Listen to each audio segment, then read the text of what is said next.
Some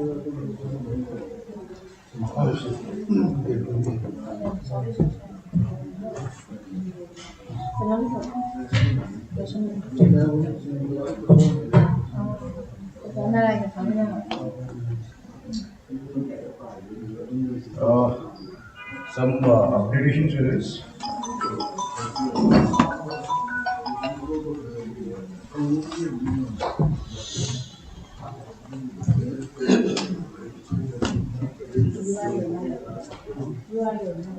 One by one. हाँ login करेंगे one busy हो गया तो फिर दे नहीं नहीं नहीं नहीं अच्छा अच्छा हाँ सॉरी सॉरी अरे हाँ सॉरी ओके ओके ना हाँ नो आ रही नहीं है हाँ जी sir. Dot M I S Actually, in your program, M I S so many yes, I did not even have a look at this and there also. I will speak out of experience for that. It will be out of 100 and 10% out of 10. My opinion will be share best out of my experience. Yeah. You.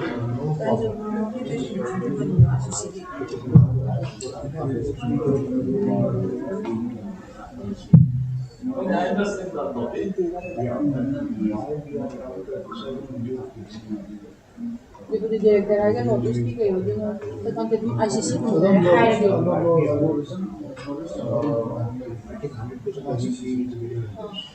Not exactly 100%. I mean the government. Of course. No, not the FOPC. The government. Of course. Earlier it was I guess Something like that. yeah, Oh, it was 9,000 to for Northeast Regional Office. I guess I mean I'm just asking you from like for example after the registration. So obviously this will I will discuss background first, and after that, when the situation happens, yes. this is far more than yes.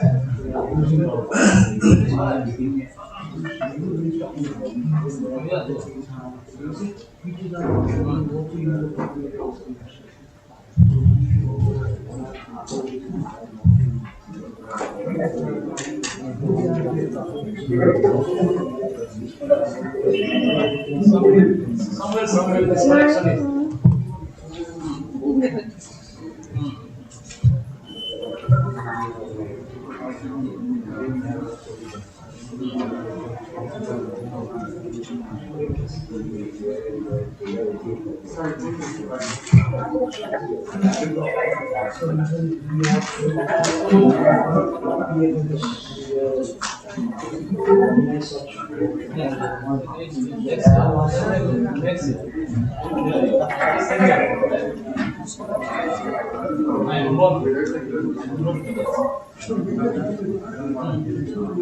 Just when I say here, you will be selected for everything.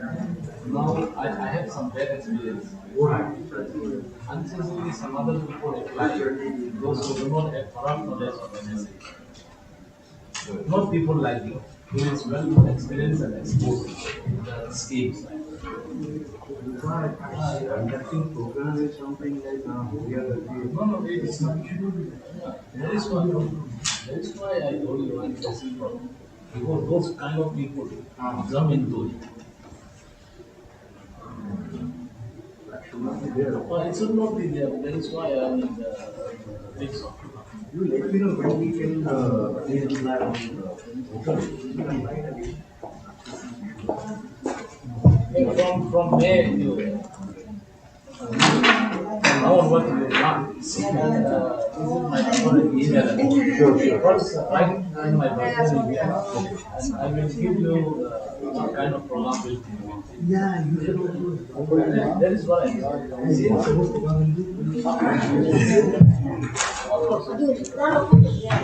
Whatever subject is like, within the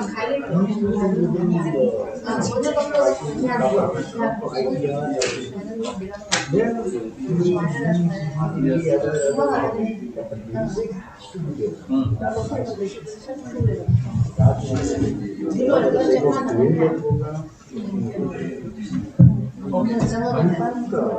would say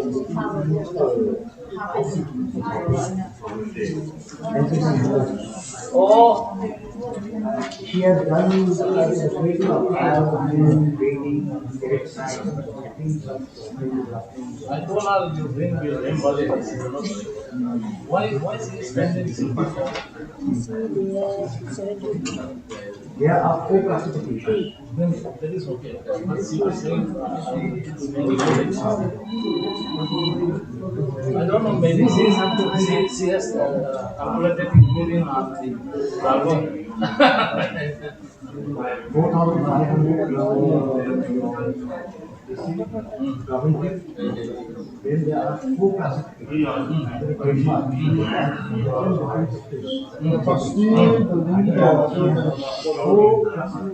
Every classification she has to pay the government. Government charges. You are only facilitating. Yeah, and four classifications. Around 20,000.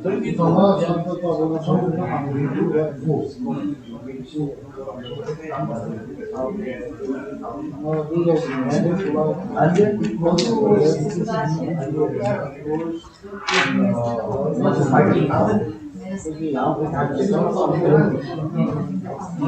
but I'm saying now there is a linkages in the code. After the transmission, the transformation plan for society should be earlier something goes into this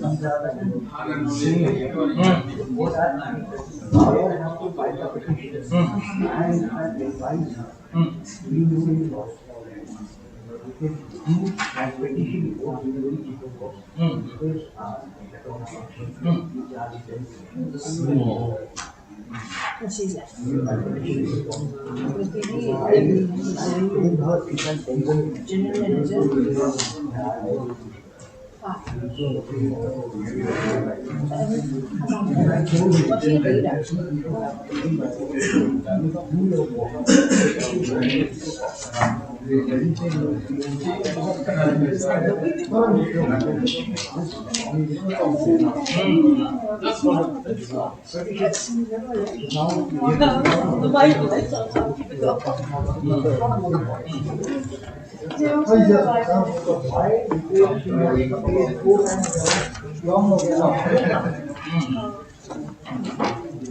Yes. and you know as I we have already received From the IPMC itself, it is clear. We are only facilitating. now the scheme now whatever the government is that will be after the registration.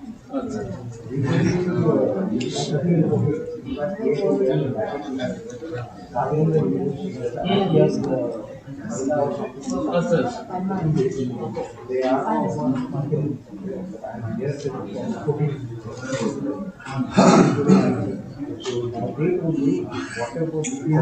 So live streaming how is link था क्या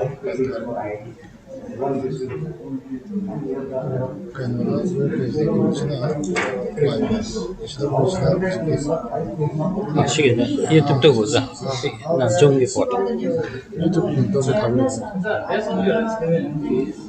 Based on your experience, how long it takes? depends upon the brand. Brand name and product also. The product is separate. It's about the brand name. Brand name. Brand name. There has to be unique. That's why we suggest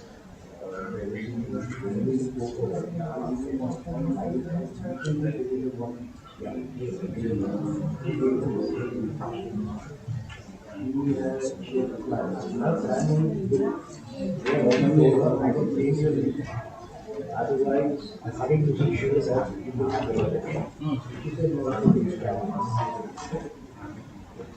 because look is very generic. So what if you do both will definitely raise the question. Book is not a unique thing.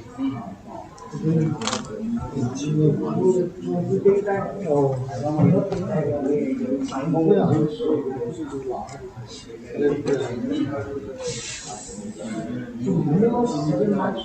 The printer.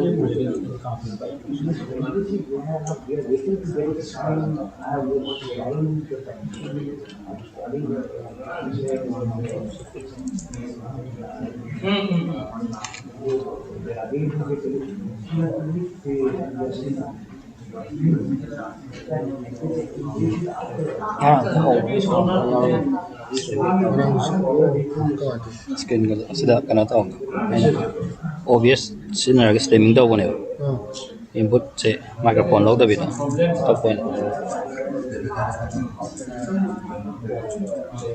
Sidi yaay link tong thabiro YouTube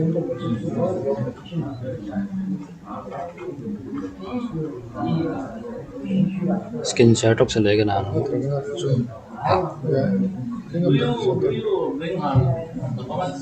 very No question because If you carry it, you can go and take signature.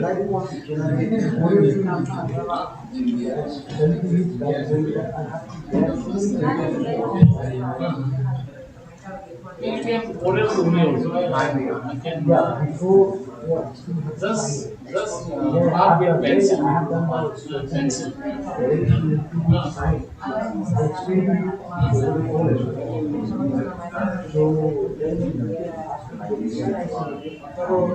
These women they have some limitation in going out.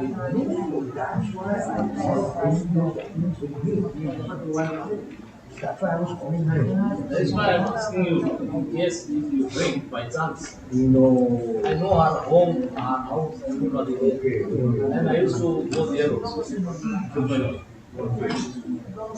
No, I'll do one. I'll call you. Okay. I think it's better. If I call you for I want to be received or not. When I order to me, it will reach. I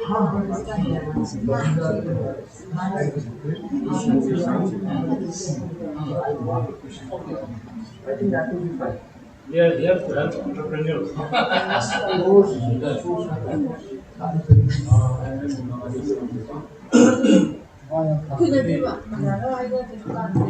It is not our case, but some people are not having experience of doing these things, so everything got stagnant and people lose hope.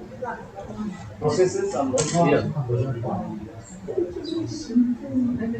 Simple, I know. I don't know what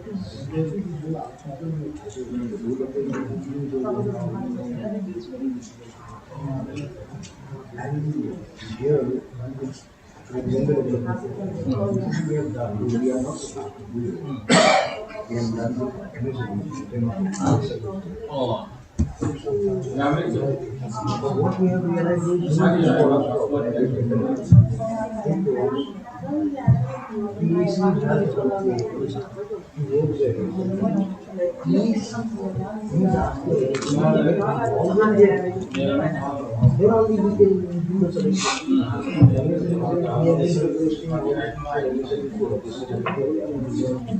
Everybody is blaming one another.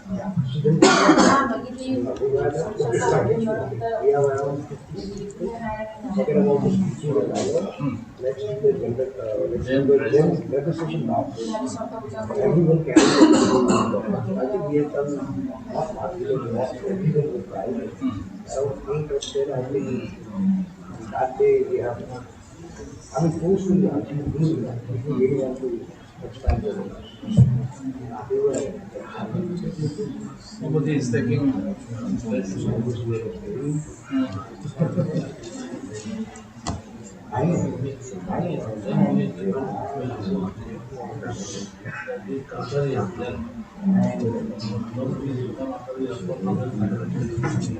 For example,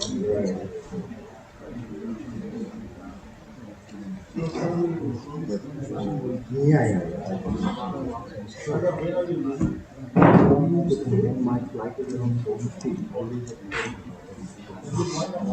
Next year, we will do some work that some other Sure, sure. We are doing under agency, we are doing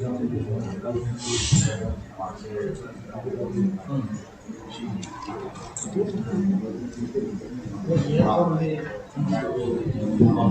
will tell you later. Yes, no problem. If you want, I can come now. I'm coming.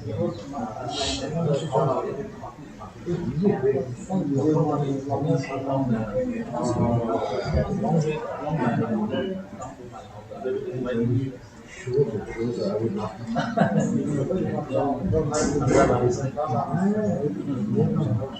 Is it? Yeah, I see Never 6 months. Even we are very near. We have collection now or we okay.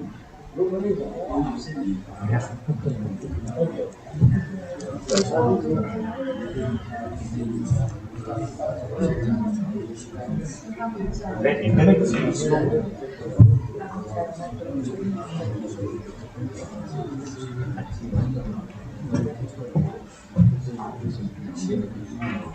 손도 펴서 잡아야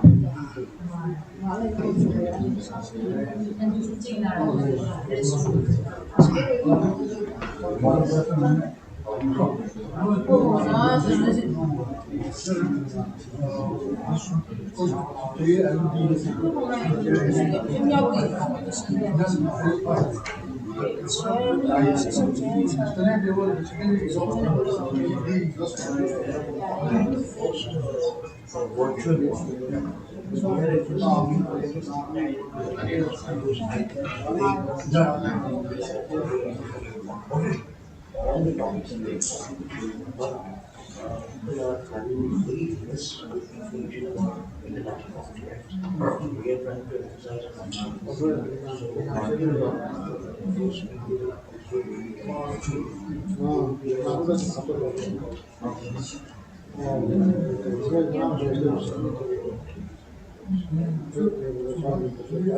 actually don't want to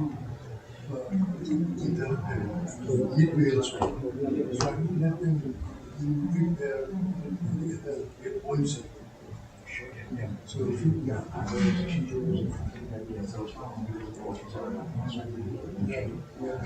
I will help them and let's see if we can spare some time for discussing. But no, it is also important, but very important is your expression.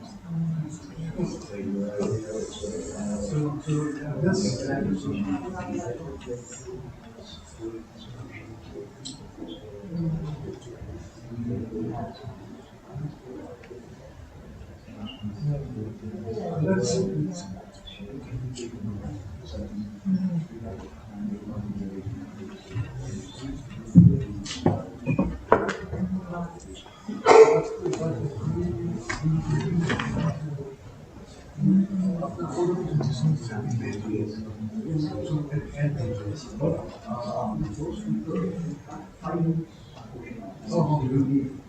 he has made some food.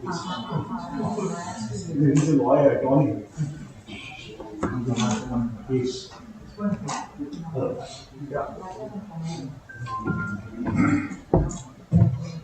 अभी वही check कर रहे हैं अभी मैं actually test book कर रहे हैं तो नेट का थोड़ा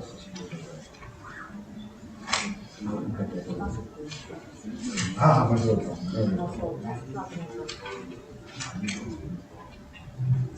एक locket Don't know for what. We just have a test. No, I know.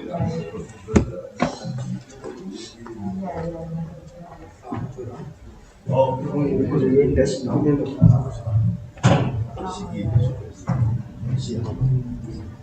So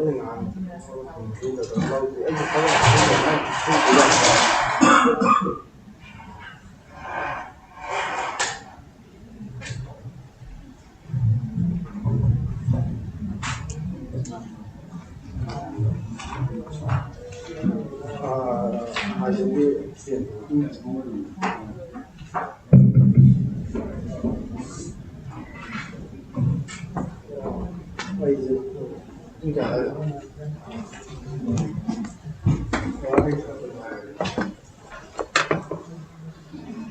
스토리 높은 대로.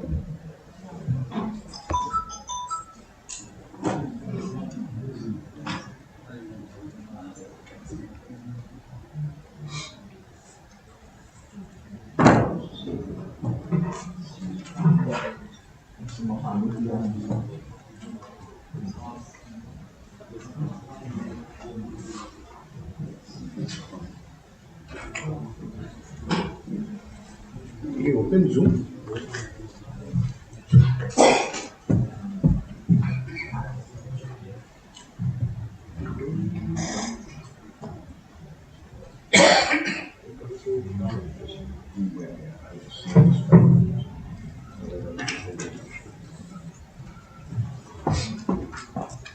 I just want to do a test. Speaker screen is open.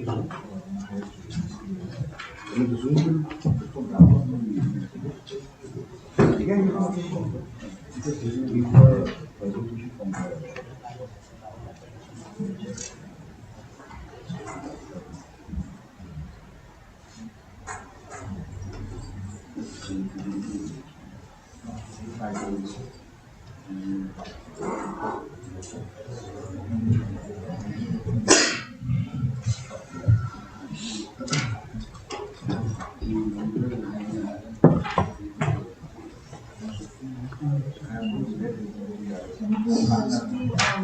students, like the way we have done yesterday, we will present a webinar first, and then I will invite you for the first and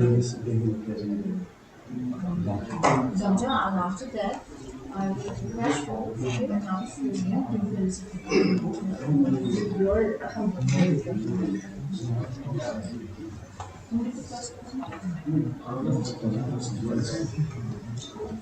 senior person, first chairperson.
Good morning, Mr. Bakshi. Very good morning, Mr. Bakshi. Can you hear me?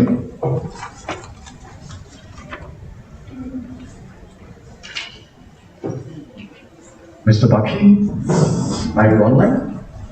Yes. Very good morning, Mr. Bakshi.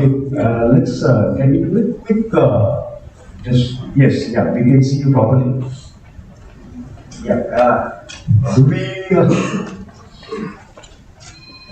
okay, fine. Can you just speak a little bit so we can test the voice? Voice background, not this. I think in my screen it is okay, but I can see that in your screen the contrast is very high. Okay, Mr. Doctor, can you just roll up the camera towards the audience? Okay, can you see?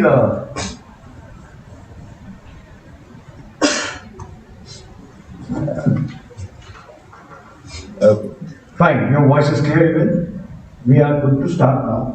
So just give us 2 to 3 minutes, we'll start immediately.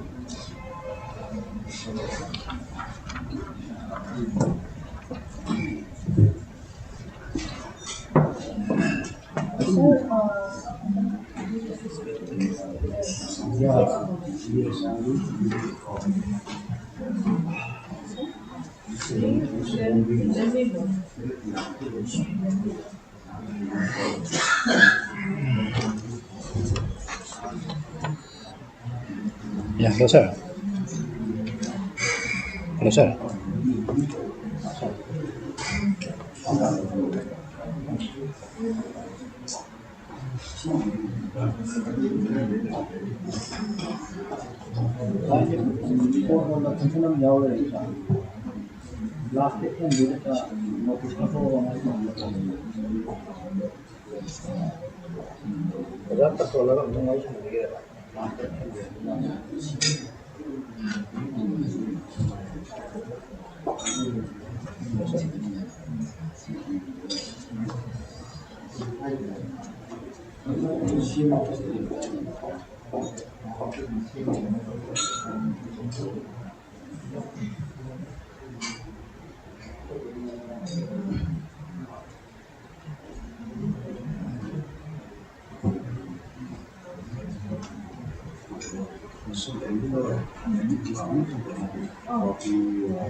Good morning, everybody. Good morning, dignitaries and participants. We will be starting today's session shortly.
Recording in progress.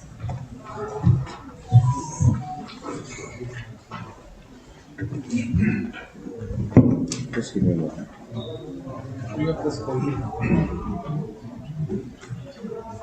A very good morning to everyone. Welcome to the second day of capacity building workshop for entrepreneurship development and export oriented skills organized by Indian Chamber of Commerce, Northeast Regional Office in collaboration with Manipur University, Imphal. For today's session, we have with us respected Sir Professor E. Bijoy Kumar Singh, Director CSS IIP and former Dean, School of Social Sciences, Manipur University, as a session chairperson. We also have with us respected speakers of today's session, Shri P.K. Bakshi, designated IP attorney, ICC Intellectual Property Facilitation Center, Guwahati, who will be addressing virtually. Sri Priya Kumar Singh, Chief Manager, State Bank of India, Imphal, Manipur. Sri Ratnesh Mishra, Assistant General Manager Technical, Central Warehousing Corporation, CWC, RO, Guwahati.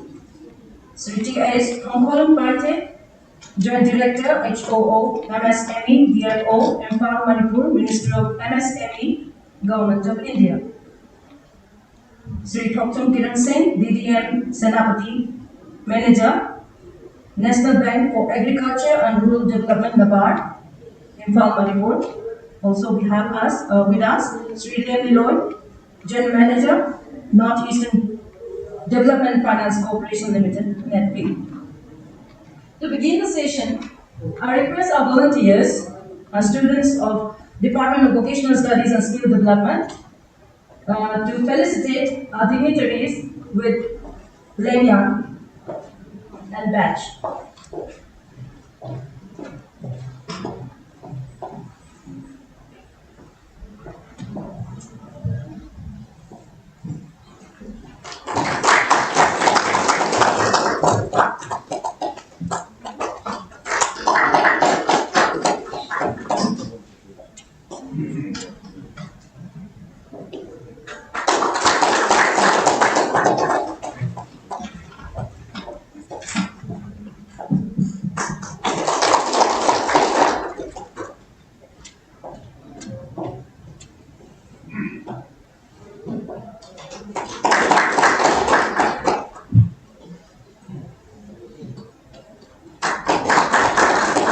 Now, may I request Shri Pranjal Barua, Indian Chamber of Commerce Northeastern Regional Office, to present the dignitaries with the memento as a token of honor.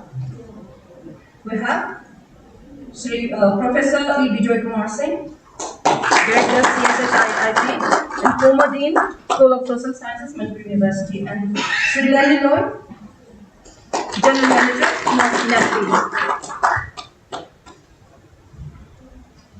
Shri Thongkalun Bhatti, excuse me, Joint Director, NASP. Shri Ratnesh Mishra, Assistant General Manager, Technical, Central Warehousing Corporation. Shri Priya Kumar Singh, Chief Manager, SBI. Shri Thoktam Kiran Singh, DDM Salamati, NABARD, Manager NABARD. Thank you.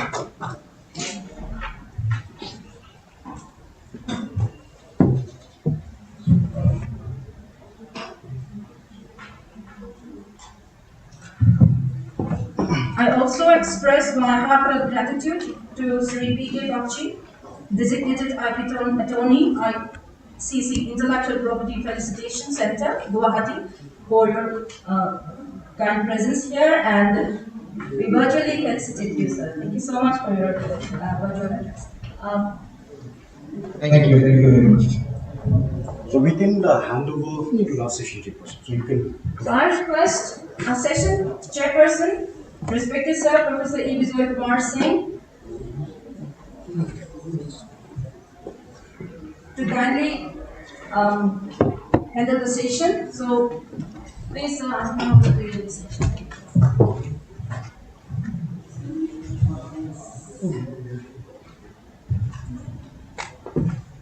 A very good morning to all. On behalf of the organizers, I would like to welcome you back to the second day for this workshop on capacity building for entrepreneurship and skill and export-oriented skills, organized by Indian Chamber of Commerce in collaboration with Manipur University. Today we have a list of a galaxy of experts on the various aspects of issues related with the skills, export-related skills, and also entrepreneurship development. And yesterday we had also a very exciting day. And today, what I would like to suggest is that the first session, the first speaker, Mr. Bakshi, because of some other preoccupation, his lecture will be followed by a discussion, queries, because his lecture is basically about the intellectual property rights, and we have to enhance the awareness of entrepreneurs in this regard. So the first lecture will be immediately followed by a few minutes of introductions, where I will request all the participants to raise pertinent questions because these are very gray areas. And the remaining presentations will be actually followed by, after everyone presents uh, the papers, uh, then we'll have the discussions at the end of the presentations. So I will request all the participants to kindly take, full advantage of the presence of this galaxy of experts, not only from the banking circles, but also from very technical aspects. And one of the reasons why we have not able to do much in this regard, even when we are talking about the eggs, then cookies and so on, is because of the lack of awareness of a very fast-changing field. So once again, I would like to request all the participants to kindly get ready for very intensive sessions of interaction with the experts to take the full advantage of this opportunity. Now I hand over to Mr. Bakshi to start the presentation. So Mr. Bakshi, you can start the presentation. Thank you, sir. Thank you very much for your wonderful introduction. And I'm really feeling privileged today to be a part of this fascinating workshop program organized at your university institution. Because these kind of programs are not very commonly being organized in various other parts of states that I have seen. And it is the effort of Indian Chamber of Commerce. Every time we could see that ICC is trying to create more and more these kind of training programs and awareness campaigns so that the grassroots level entrepreneurs shall come out with some better benefits for their earnings and sustainable growth and future. However, so our topic of today's discussion is for intellectual property rights and the capacity building of entrepreneurship. Well, in most of the discussions, we used to see that there are slides, presentations, and all. But I am trying to make it in a little different way. If we will have those slides and all, after some few slides, these all have become good.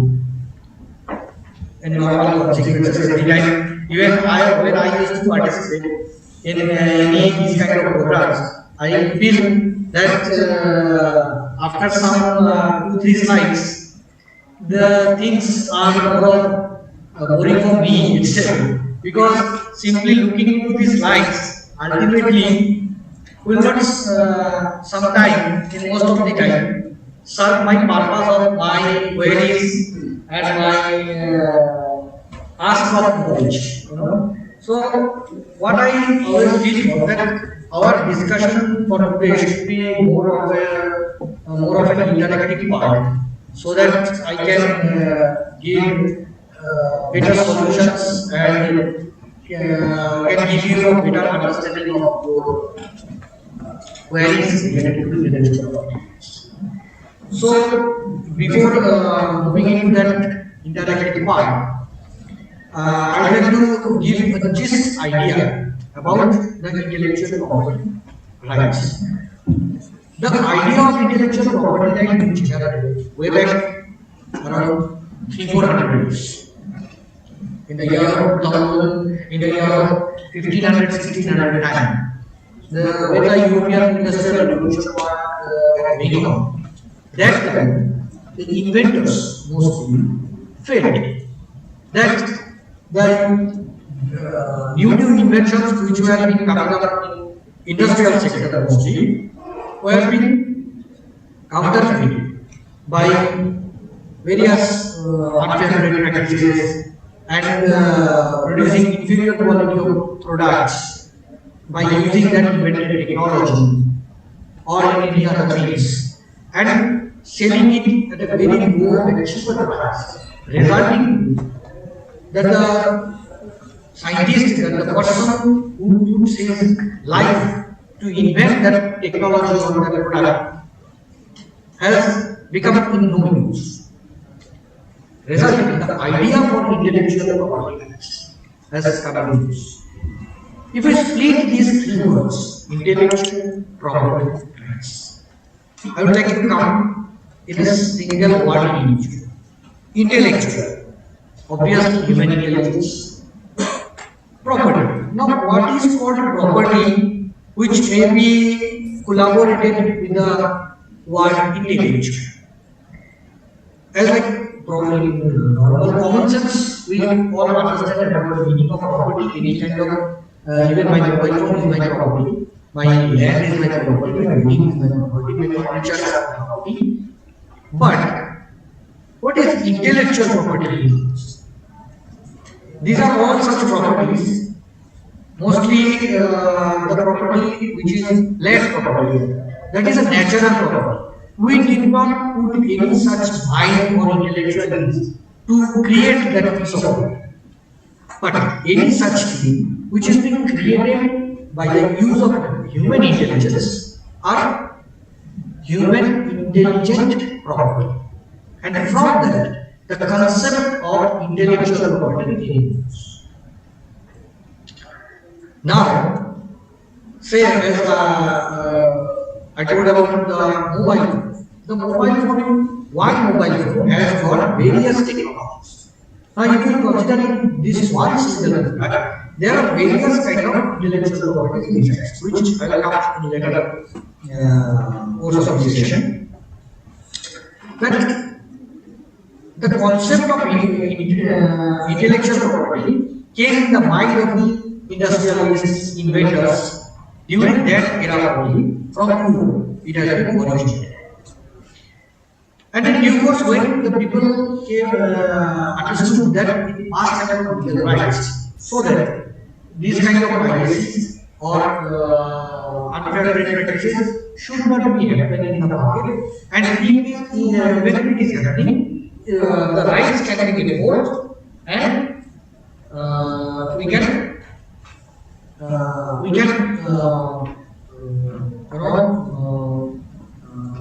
convert it into the financial as well as sustainable benefits to the inventors. Accordingly, various legal rights being designed for intellectual property rights. Now, the concept of intellectual property rights came in mind of people, but say a person has invented a fountain pen, and a person written a book, and a person invented a machine, and a person adopted or created a brand. Now, all these kind of properties are being intellectual property, but whether one single right can give protection to a brand, to a book, to a fountain pen, or to a machine. The founders and the conceptors of this intellectual property found it very much difficult to put one single right into all kind of classification of inventions or innovations. Accordingly, the idea of concept of classification of intellectual property rights came in the mind of people. And that way, the concept of patent, copyright, trademark registrations, etc. has came in use. Patent, the right of patent is given on any kind of scientific inventions. As I said, the mobile phone has got various things. Now consider the phone itself. The phone which we all are holding today, a smartphone. but has got various kind of features. The features which are very unique in character, as like Apple phones, iPhones, or Android phones. Those features can be patented by the inventor of that particular benefit of the phone. Now, the features can be patented, but the outlook of the software, its design, etc., can only be copied. Because there are numerous artistic works. Every time you open one single window, if you click an app, whatever when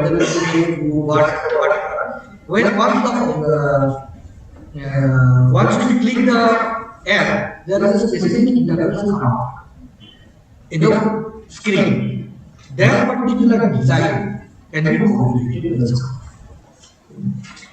The name of the phone, Oppo, then iPhone, etc. This is the brand. The brand shall reserve the legal right with the help of trademark registration. So likewise, if I come out only from a single example to multiple examples, many of you sitting here are writer of numerous books.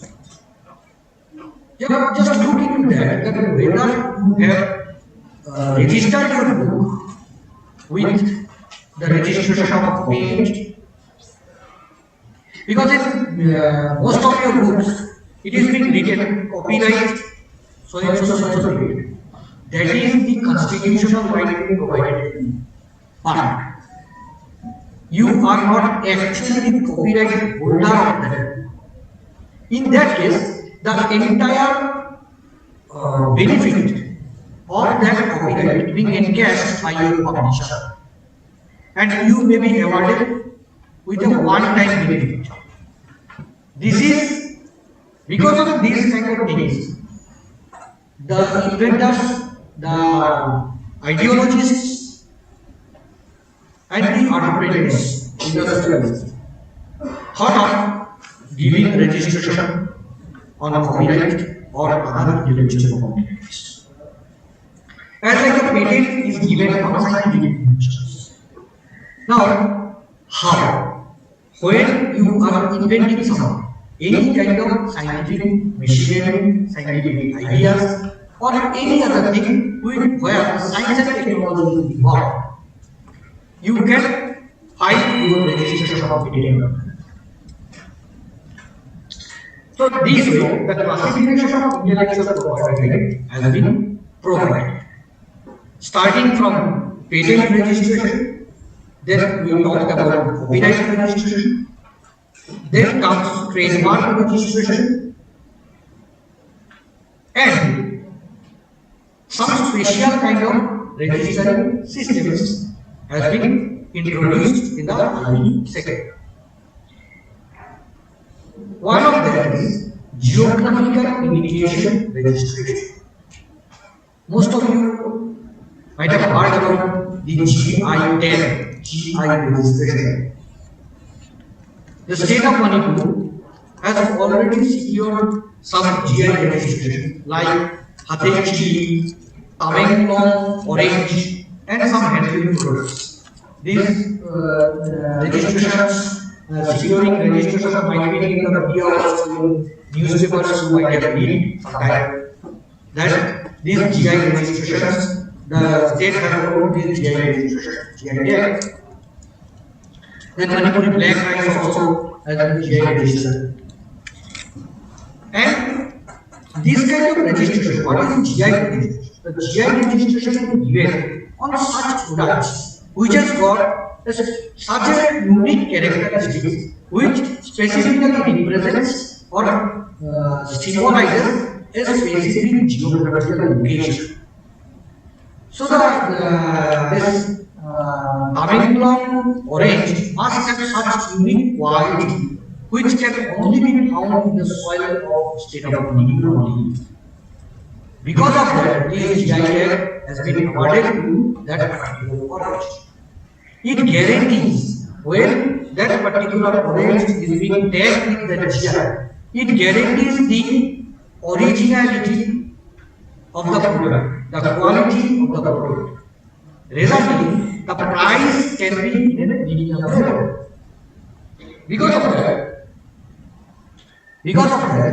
it is more easier for the traders to earn some good percentage of profit out of the common earned profits in the market.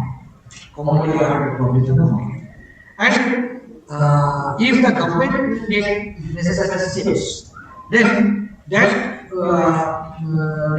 supernatural profit being earned by some traders or the government can also be converted to developmental requirements of the state. These are because of these kind of benefits.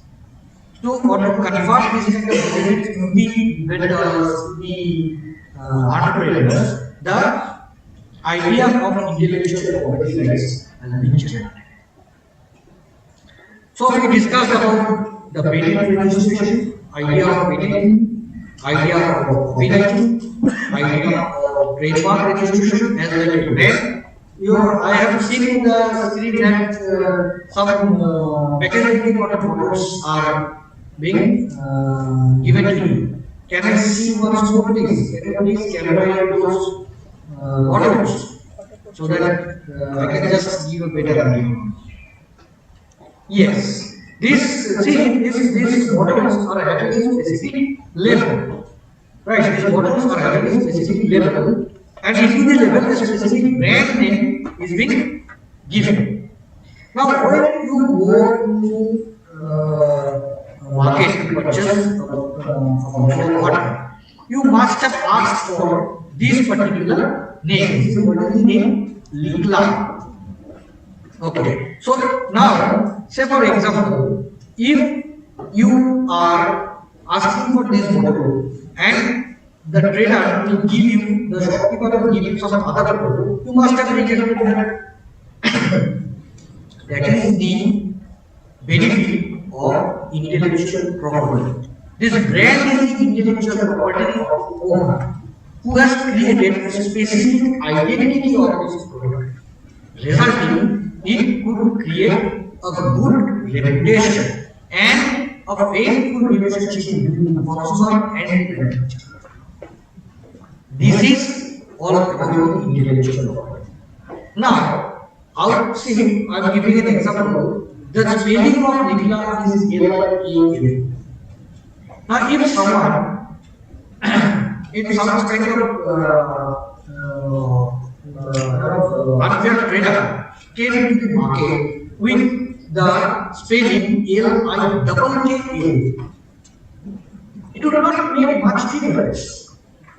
And the people with average intelligence and could purchase that particular product, which ultimately is a counterfeit. Because to stop that, just to stop these kind of counterfeiting products, these kind of unfair trade practices, the concept of intellectual property rights being introduced, so as to stop this kind of unfair trade practices. There are various kinds of provisions of enforcement of intellectual property rights, which we are going to discuss. Now, the concept, I believe that as of now, I can give you the clear idea about why and how the concept of intellectual property has came into force in the market. Now, if we will discuss about the enforcement of intellectual property, in case of, say, if you Google a case of design, industrial design, between a case of industrial design between Apple and Samsung, you will find that the Samsung lose the case and they were to compensate millions of dollars to Apple company. Now why? There are not any such kind of dispute which have been raised under the provisions of the Patent Act are to be awarded to the complainant or plaintiff, rather let's say, through a court procedure. The court will, if the case has got a very specific meaning, and it will be proved that the intellectual property or the inventor or the registered owner of the intellectual property is being violated, then a specific provision of compensation is being awarded by the provision of the Patent Act. And not only that, in case of failure of those provision of law, there are provisions of imprisonment also. Means the person, the accused person, can also be put behind jail, and the jail term shall not be less than 6 months, which may be extended up to 2 years. And depending upon the heinous offense, the term of the imprisonment may go higher also. These acts are so much strong acts that criminal proceedings can be initiated against the traitor.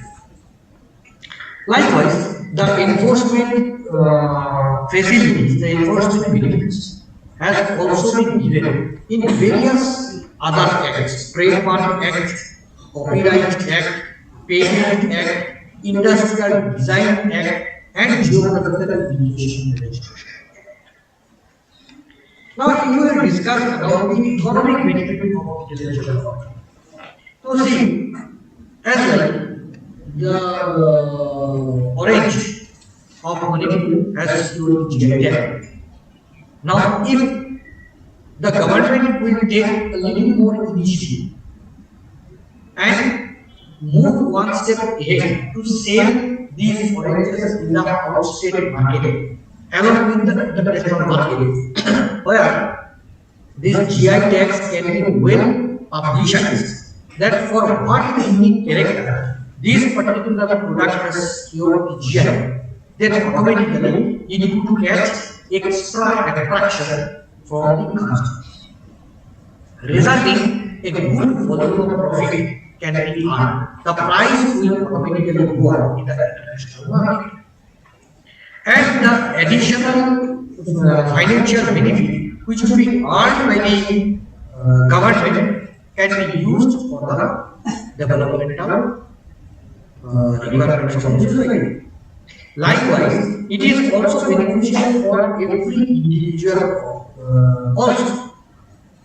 I am not talking about GI because that is a community guideline. An individual cannot secure registration of GI, but patent can be secured by one single person.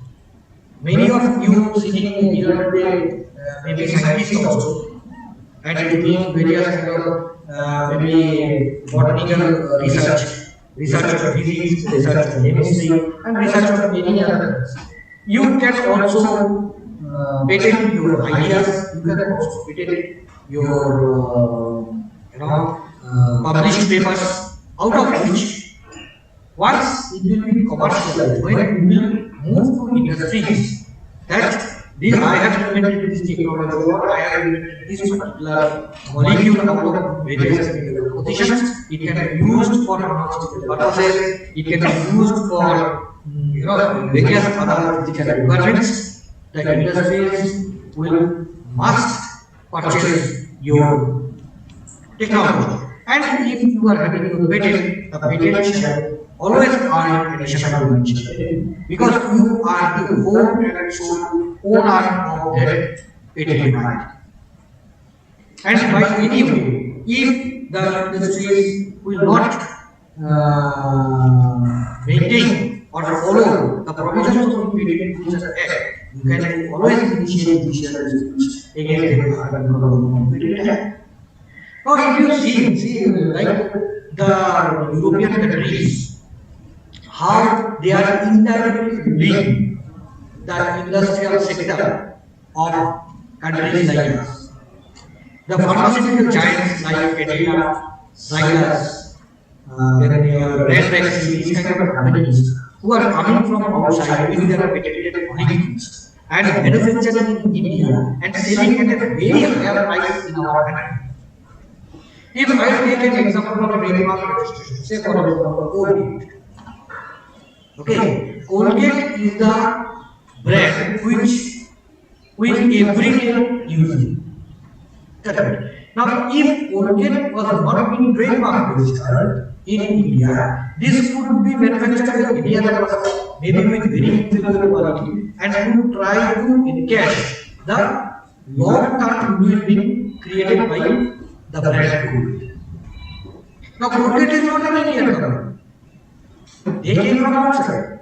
The name of the company is Colgate Palmolive IS Incorporated. I'm not sure, it may be from America, from USA or from England, but from wherever. They came to our country, they started earning in our country by using their brand and by using their intellectual property, say, and whatever the economical benefit they got from our country, they have invested a part of it in our country and the rest they have taken to their country. That is why these countries have become financially stable nowadays. Now this concept of intellectual property right must be adopted by us at a very grassroots level. The higher level companies like Tata, Birla, Apache, they are all having all patent rights and all because of that they are earning.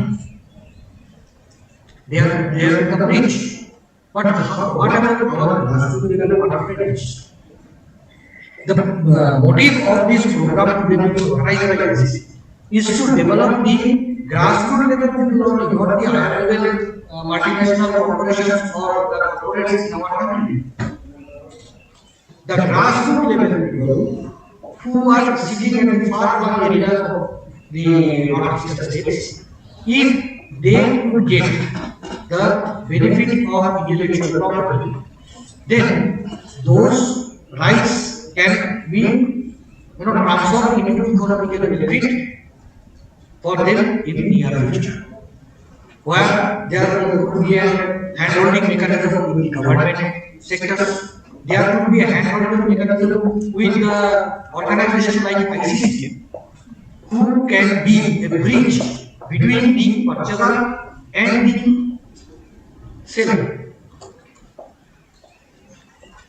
The market survey can be done by these organizations, which eventually give a benefit of intellectual property. So this is all about the idea of intellectual property. In India, it is being governed by the Controller General of Patent Design and Trademarks under the Ministry of Industries and Commerce. And the enforcements can be executed through judicial courts. The registering systems is being governed by the Controller General. There are 5 tribunals in India. For our northeastern states, the Calcutta Tribunal is governing all these applications for intellectual property rights in various sectors, and accordingly, with successful completion of the proceedings, the registration will be awarded. This is all about my side for your knowledge. Now, if you can come out individually with your queries, I think it will be a very good interaction, and I will be able to give you a better idea and clear your concepts about it. May I, Mr. Patel? Thank you, thank you.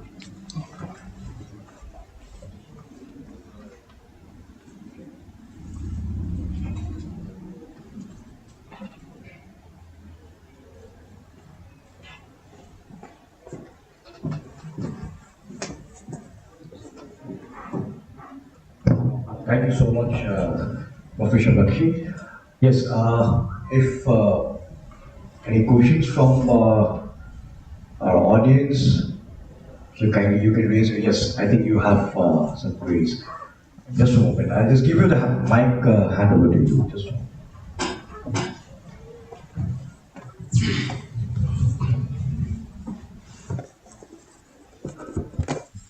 I would also like to add on till the time our mic is getting powered by the battery. Now, as per the scheme, probably Mr. Vaidya he is here. He can guide you more in details. As per Ministry of MSME, now once your IP registration done successfully, you can avail reimbursement facility, but only in the case of if you have Udyog registration. So those entrepreneurs who has not registered under the Udyog registration, I would request to kindly register yourself, get enroll yourself under MSME and get the Udyog registration. Hello. So you can avail these reimbursement facility. And but only the condition is all the IP registration has to be done, successfully registered. For example, for the trademark, the government fee is around 4,500. Am I correct, Bakshi sir? There are some categorization, like for entities, it is 1,000, or individual, it is 4,000. Yeah, I mean, just an example. So once your registration successfully completed, registered, like after TM, if you it comes R, then you can submit your bills to MSME DFO and you will get the reimbursement of all the government fees on it. So that is a good opportunity. So kindly get in touch with the MSME DFOs as well. And before that, before going for the IP registration, kindly get yourself enrolled with the MSME and get your Udyog registration done. And I think we can move towards.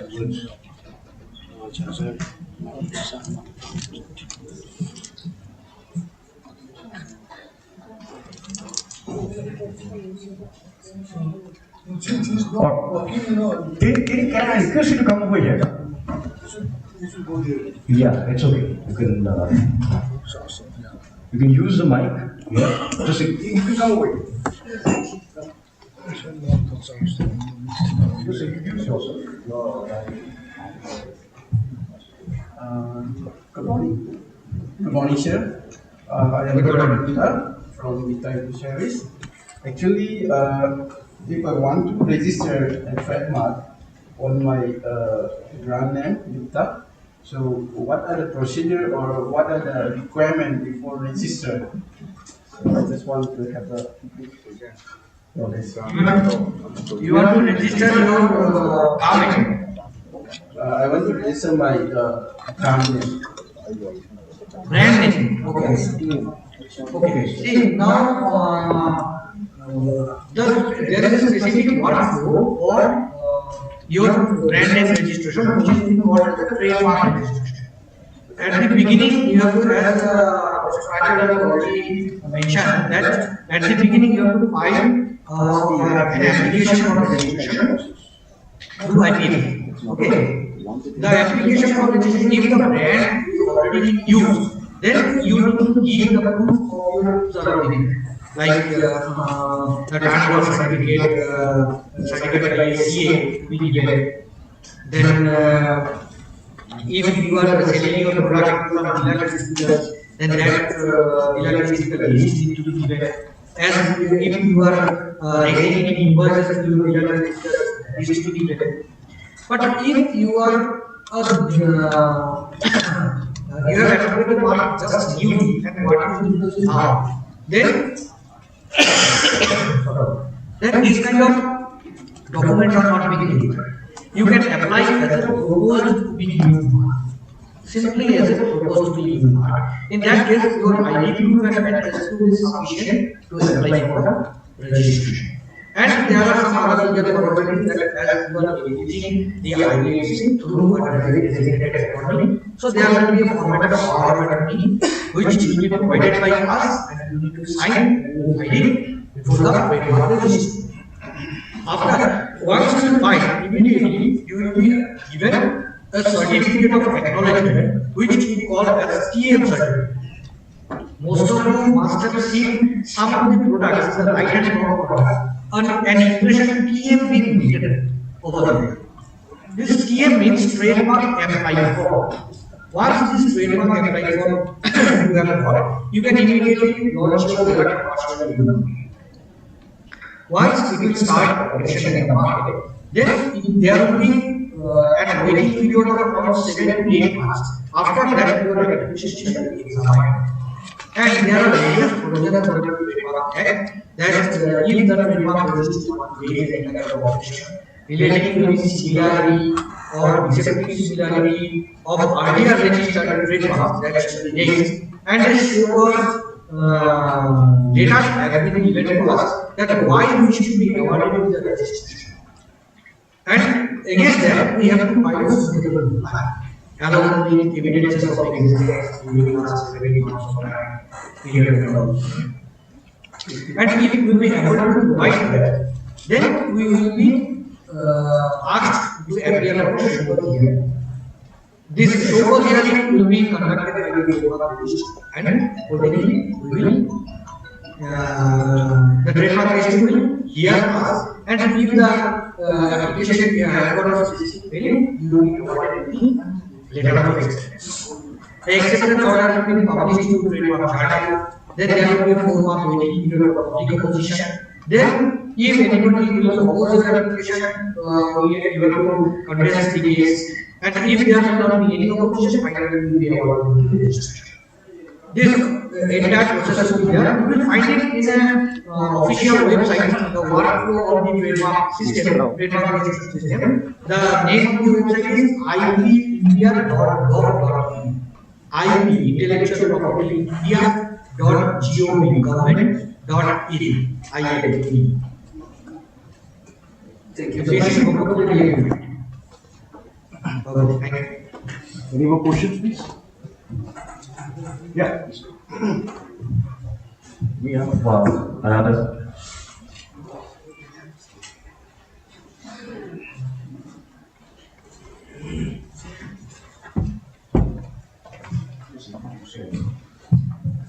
Hello, sir.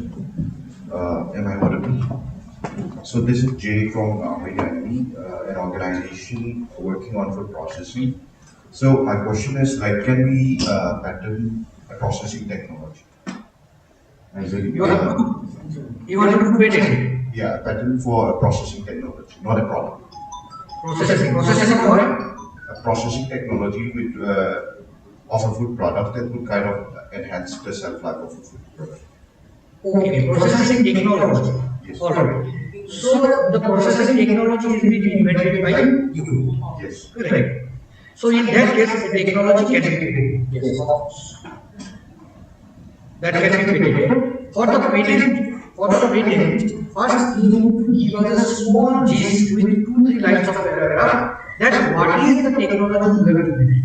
Once that will reach to us, first we will do our official search whether there is any other iron parts or the similar inventions or record of the controller patent. If there will be no such close similarity, then we will start drafting of the patent specification. Once the patent specification shall be drafted, then it will be filed for registration for the controller patent. That is the initial process. And then after that, it will be scrutinized, then examination of the patent, just like the trademark application, it will happen. Can this whole process be done in the facilitation center quality, or do we need to have to go through the Kolkata tribunal for this? No, so can this whole process be done in the facilitation center in quality? Yes, yes. All everything we conduct at facilitation center. Thank you. Thank you. I think we can go to the second. Okay. I have actually just two queries. Right. And to just see. Professor Bhakti, actually, I have two queries. The first one is the protection that this registration business is giving to the inventors or whoever. I mean, how long does it continue? I mean, do you have to renew this periodically? Yeah, so this is one. And the second question is, there are instances where we believe that some of our products have been actually, they have got either GI or either patent, by other bodies, by other bodies. So what is the system of resolving those disputes? If you believe that, so one example is this GI, I think the GI tech about the King Chili. Now we believe that it belongs to this state, but everywhere in Arunachal, Meghalaya, Assam, they are actually bringing it in their GI in this we take all this thing. So how can we resolve these issues? So this I just want clarification. Okay. So the first answer we have asked that every IPIs are renewable. Okay. Except the patent. Patent is given for 20 years. Okay. After that, the patent will automatically go to market. This particular system being introduced by the government so that the maximum benefit can be earned by the society in a mass. If the proprietary rights can be holded by one single person for a long period of time or for lifetime, this could be hazardous to the industrial economies. One company may become so rich that it will start absorbing any other entrepreneurship globally. That is what this patent is awarded for 20 years at least. But other rights like GI rights, trademark registration rights, these are all renewable every other. Okay. And the second thing is little complex. Your question is very much to the point. Everybody should know. Let's say this chili, king chili, etc. has got every state of Northeast, even India, other part of the country is having a chili, undoubtedly king chili or something. But the chili which has got specific GI right must have such unique character which is very much distinct between other characters of the chili of the other states. That is what that particular chili has been awarded each time. That is all. Thank you. Thank you, sir.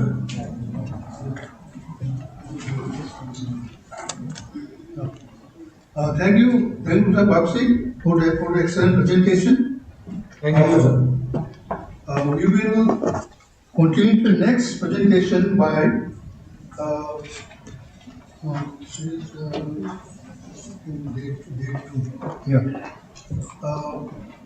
Sri Priya Kumar Singh.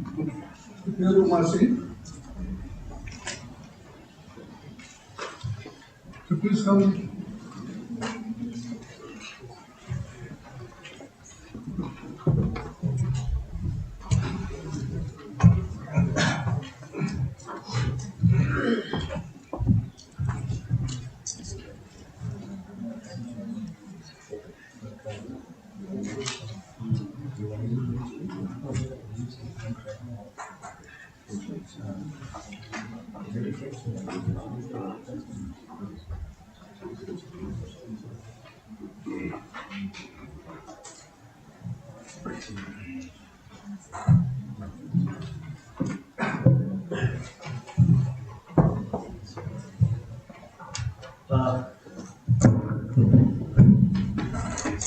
Good morning to all of you.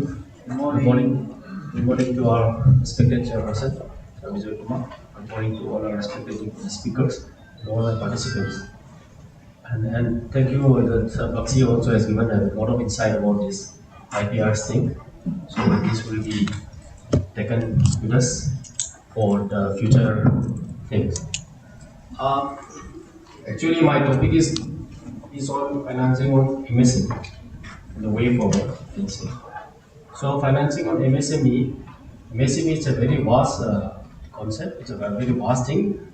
So to start with, I'll I'll give a brief introduction about this MSME and the classification and the role, the benefit, the society, the role it has given to the society. Then I'll come back to the SBI products where we are financing to MSMEs. So, as you all know, MSME actually was introduced by the government under MSME ED Act 2006, and they are the backbone of the Indian economy, as we can say, because this MSME, they contribute nearly 29 to 30% of the GDP and employs maximum of this employment in the unorganized sector. So this MSME actually, in this discussion, I'll bring to the context of Manipur, because Manipur is an agrarian society. Like majority of the employment is through agriculture. So then service sector like the employment also is very less. So the only way forward for the development of our state Manipur is through MSME, like the production, the manufacturing, the service, and all the ancillary activities. So even though this of late, Manipur also like a lot of improvement has come in the MSME section, like because of these budding entrepreneurs. Since we cannot totally rely on the government sector, so the new innovative ideas has developed, and with that, a lot of entrepreneurs has been coming up for employment generation as well as for economic growth activities. But in spite of that, the MSME are still facing a lot of limitations. A few of the limitations which I can point out is like access to the financial system.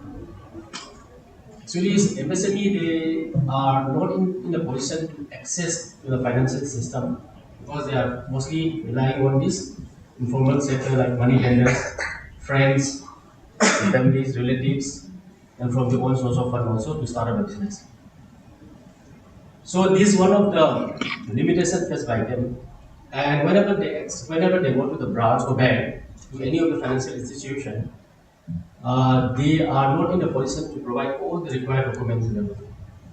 The reason is actually this industry actually it's a household industry kind of thing with a very limited number of levels, and the technology is also very traditional kind of thing.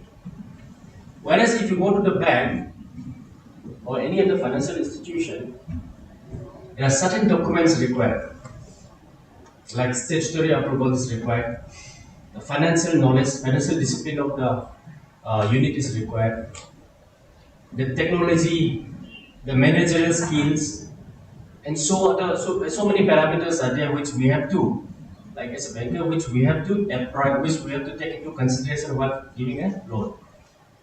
So because of these difficulties faced by the MSME, they usually go to the money lenders or they borrow from their friends or relatives with maybe interest rate.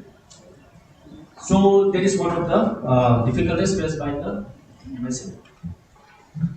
The other thing is the unavailability of the collateral and other securities.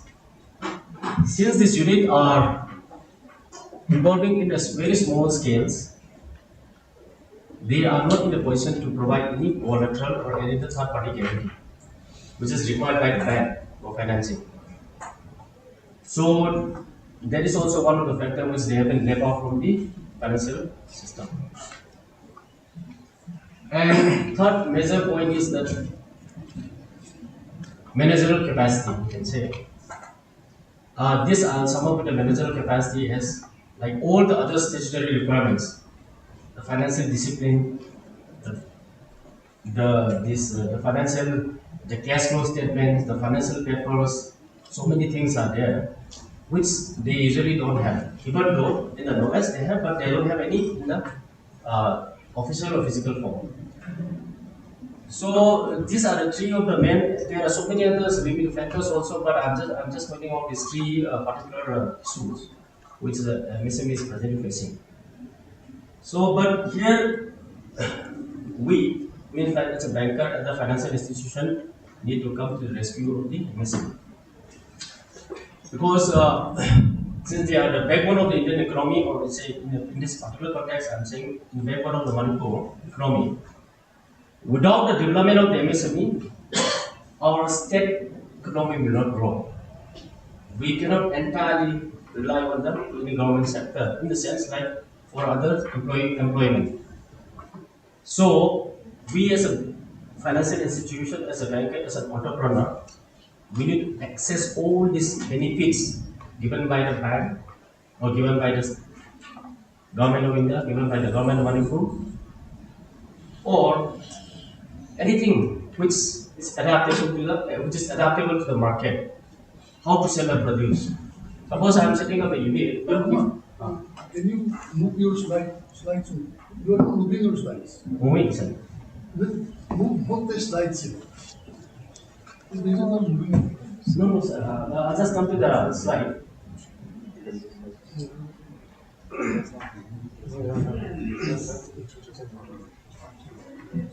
Okay. Sir, yeah, there's what we discussed that there's so many limitations, so many challenges faced by the MSME. So in this context, we have the certain products, simple products, which will ease the financial means which the new entrepreneur they can access to the banking system without any collateral, without any security. A few of the products are also with you. This is a simple EDFS scheme. Like suppose, if you are a stockist, if you are a dealer, or if you are a stockist, any sub-dealer kind of thing, you can avail this scheme because in this particular scheme, it's very simple scheme. Like suppose I want to be a dealer of a particular spare part company. So the spare part company have a tie arrangement with us, with the bank. So as per the tie arrangement, there are certain conditions like security is not required to be provided, the interest rate is very low, and the company will give a comfort letter, simple comfort letter. Mr. A is a dealer of or stockist of this particular company. The bank can give this particular credit facility to this company. This simple comfort letter will be given. Based on the comfort letter, we can go for financing by taking a minimum set of documents, simple document. So these also up to 2 crores without any collateral can be given, provided the loan has to be secured by the CGT MSC. That is Credit Guarantee Fund Trust for Micro and Small Enterprises. But this particular scheme was set up by the Government of India and SIDBI, where a certain annual fees has to be paid by the borrower. If the borrower is not willing to pay the fees, he can provide the collateral security. The percentage of the collateral security will be around 50%, 25% based on the comfort level. So this is one such scheme that is we are providing. Like many of the examples we can see is the Eastern Motors, the Hyundai, the Toyota, and then Berger Paints, Asian Paints. All the dealers have an arrangement with us. So these are some of the examples. There's some of the dealers EDFS finance which we have done. So I'll move to the next slide.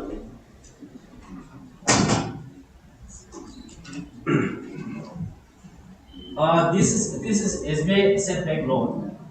And it's a very simple loan where you can produce it, you can give the collateral, properties and collateral, and you can avail the credit facilities. And the purpose of this loan is for creation of assets and for working capital. So how this amount will be calculated is, you are giving a property of 1 crore and you want to start a business. So based on the value of the property, like up to 60% we can finance, and your projected sales also. So whichever is less. So suppose if anybody is starting a new project, you don't have any balance sheet of the last year or something, but you can, based on the projected balance sheet, you can finance. So this is one of the most like popular scheme of SBI as of now, because this finance only on the property.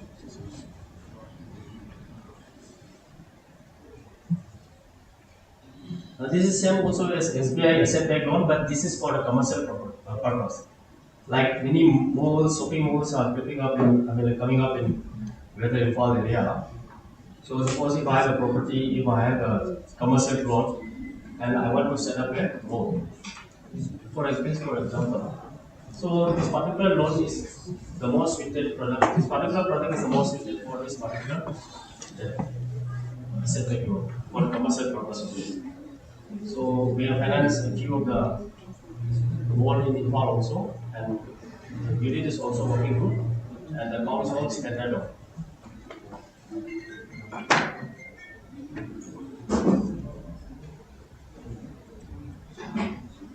And this withdrawal loan, I think everyone is aware of this.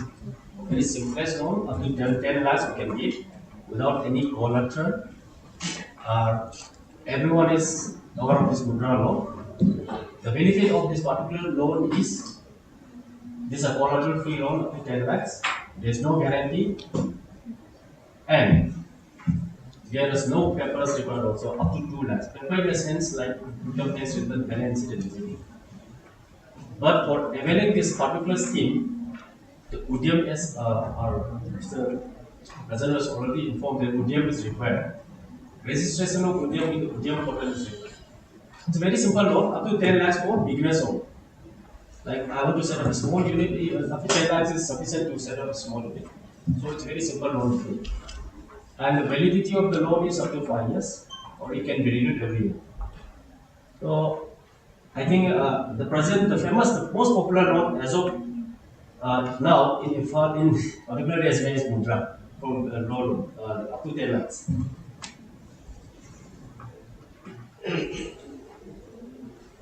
And this Stand Up India, Stand Up India is already introduced by the government of India only. Actually, this loan also without any balance sheet.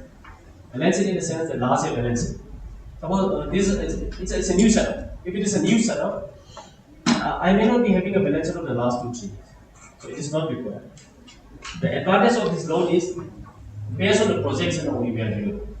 Like in 5 years time, next how much projection, how much estimated income will be generated by this particular unit. So these are all for the young entrepreneurs, like who want to start a new project and who has a mind, who has an idea and everything, but lacking financial assistance from the bank. So this loan can be given from 10 lakhs to 1 crore, and there is no collateral security. Collateral security is required for 10 lakhs, but in this particular Stand Up India, there is a one guarantee scheme. That collateral, the physical collateral will be replaced by the particular guarantee scheme, provided the borrower is willing to pay the annual fees. So annual fees will be 1% of the loan amount something. But if the borrower doesn't want to pay the annual fees, then you can provide the collateral again. In the Stand Up India, for applicant should be SC or ST or women entrepreneur who is holding more than 51% of the particular unit. So this is very famous. Like in the UP area, this loan is actually demanded, very demanded product, particularly where and women entrepreneur also.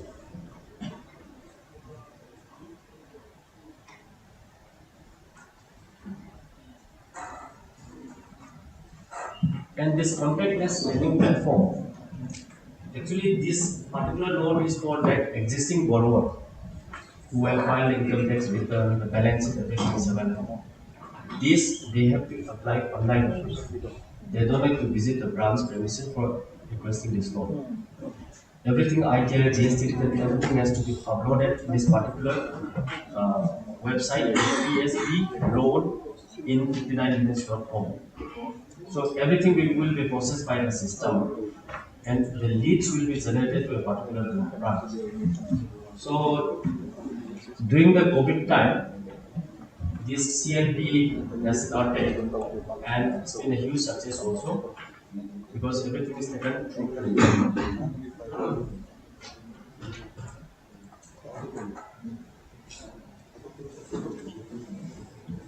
This healthcare business loan is only for certified medical practitioner or setting up of nursing home, hospital, dispensaries, dental clinic, and all other health related activities. So this loan also can be taken up to 2 crores. Up to 2 crores, as I already informed, that CCTMC coverage will be there. You don't need to provide a security, provided you are willing to pay the annual fees. So these are mostly available by the medical practitioner who wish to set up any hospital or institution currently.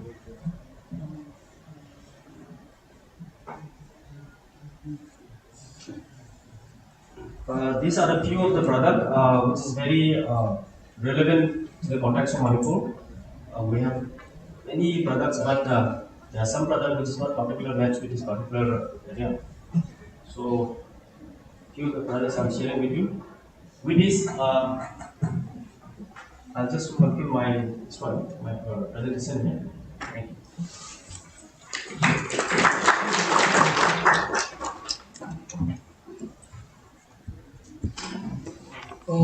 As we said, we are not going to have the discussion right now. We will have discussions after all the speakers have made their presentations. Yeah. So, may I now request Mr. Mishra.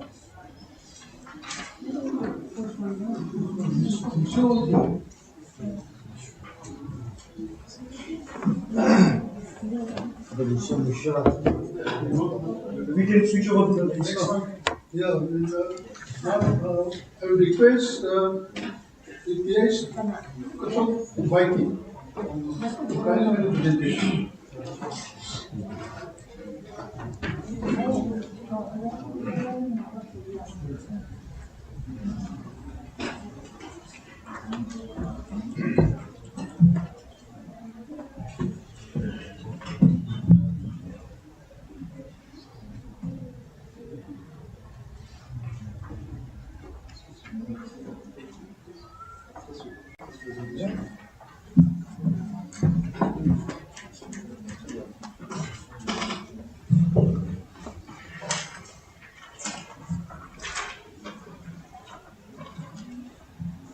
First of all,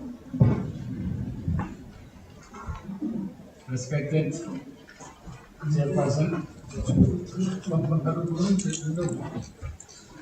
Sir Prof. Vijay Kumar Singh, and dear friends and colleagues. First of all, I must express my thanks to Mr. Anjar Barwa for inviting me in this capacity building workshop.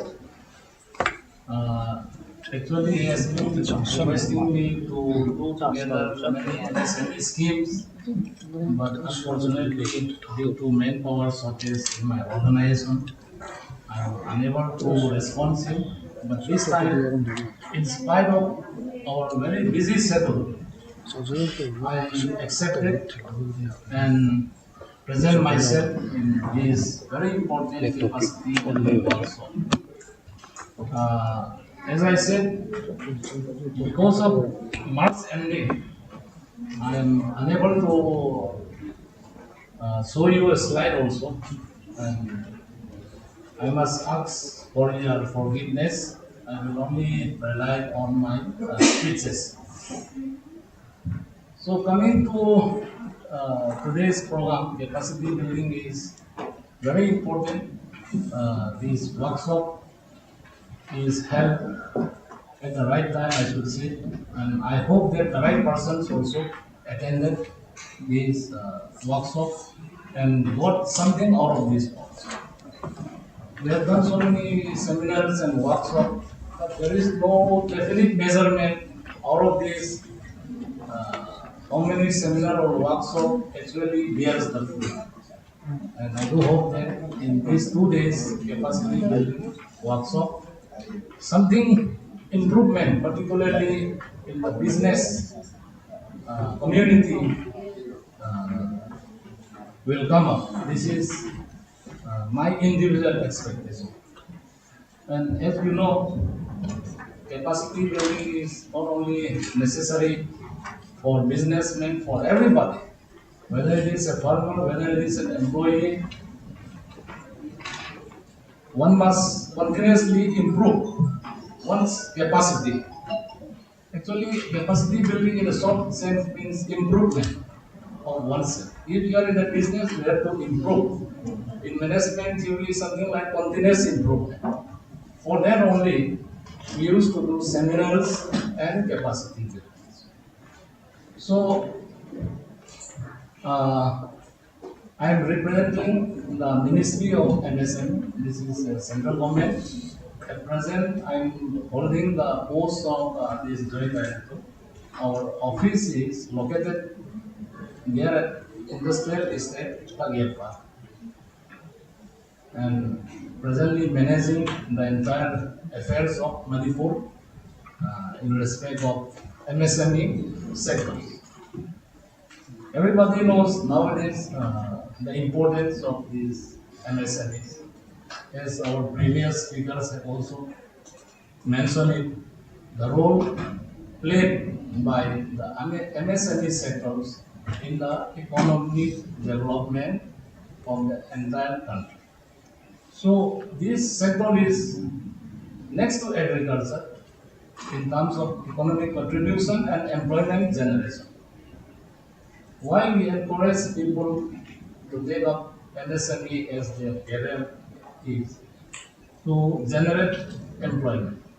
Once you are an MSME owner, you cannot do everything alone by yourself. You need hands. So you become actually employment generator in the sense that you are employing at least 10% in your unit. So in that way, you are also the employment provider as well as you are also self-employed. This is the importance of MSME and why we always encourage particularly young generations to take up this MSME sector as the career. And in the same way, the government of India also realize the need and importance of this very important sector of our economy. So many schemes have been launched to improve the MSMEs so that they become productive as well as competitive also. Now we are living in a global world actually. It is not like the past 60, 70 years. Now practically we are living in a global village. So in that sense that competition has to be there and competition is very high and everybody should be prepared to face the competition. If you are not willing or confident enough to face competition, I think it is better you do some other works. This is one of my suggestions.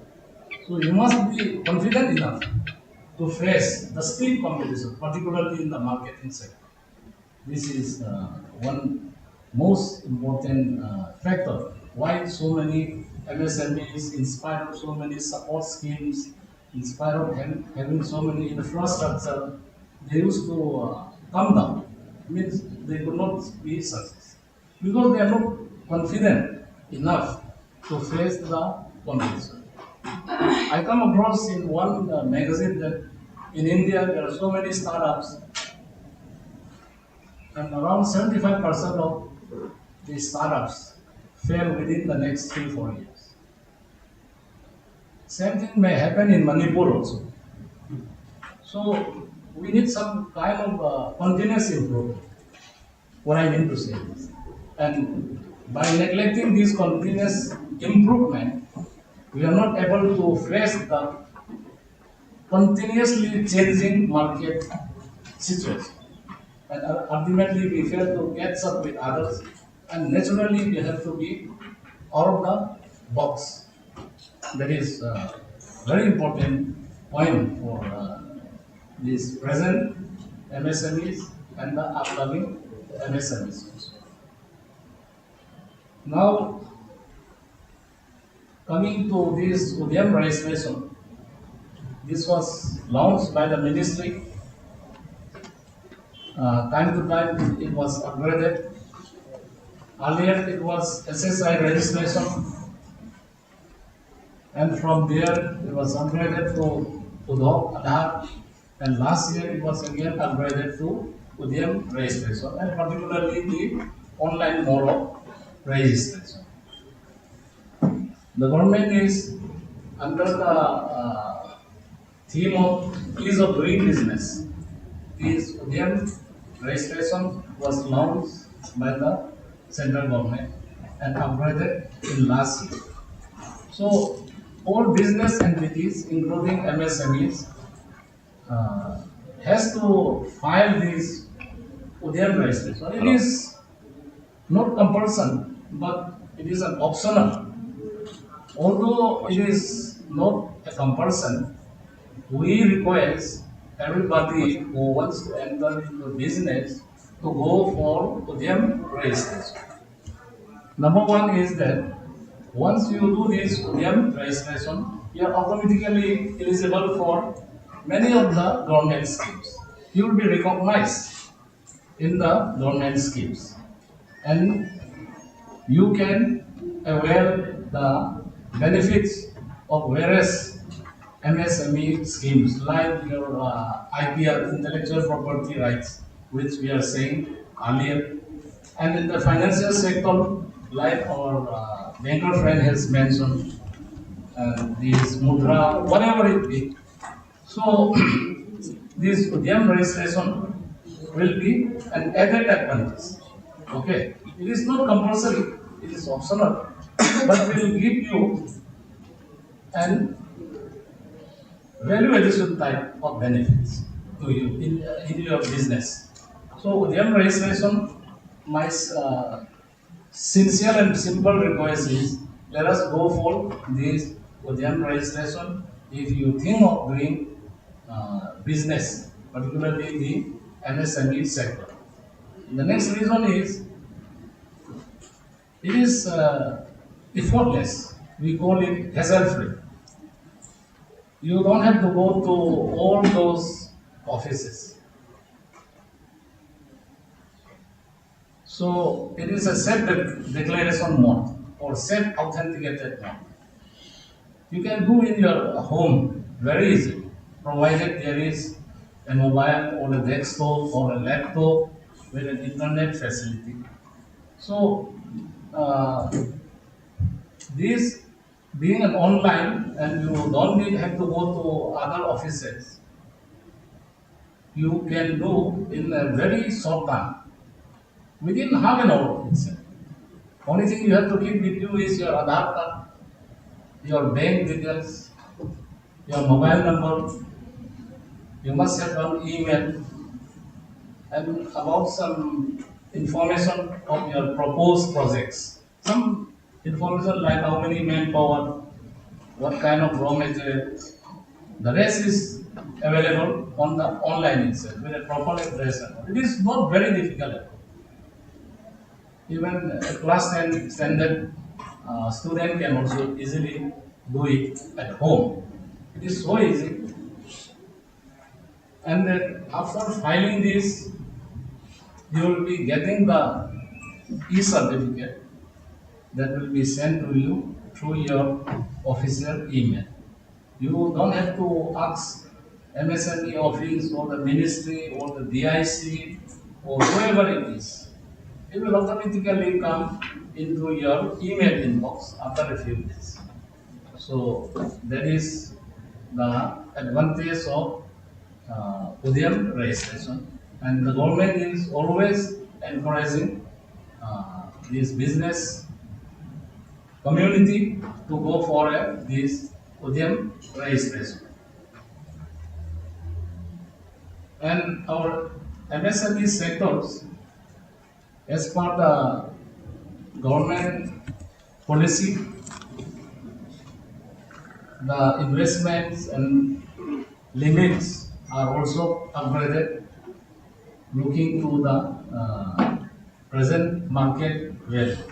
So our MSME for micro it is 1 crore, and for small it is 5 crore, and for medium it is 50 something. So these are some of the investment limits just to categorize the various MSME enterprises. My experience says that in Manipur it is more than 90% is micro units, and only few units comes under the small category. So this clearly shows that our industrial promotion as well as development is not up to the mark, so to say. Of course, there are so many micro units, but as you know, micro units are as good as sometimes informal sectors also. So growth is limited in these sectors. So we hope that more small units and medium units will come up in the near future in the state, and they will play a very big role in the economic development of our state. The next is, as per the topic given to me, this IP, intellectual property. Intellectual property in a modern business is very important.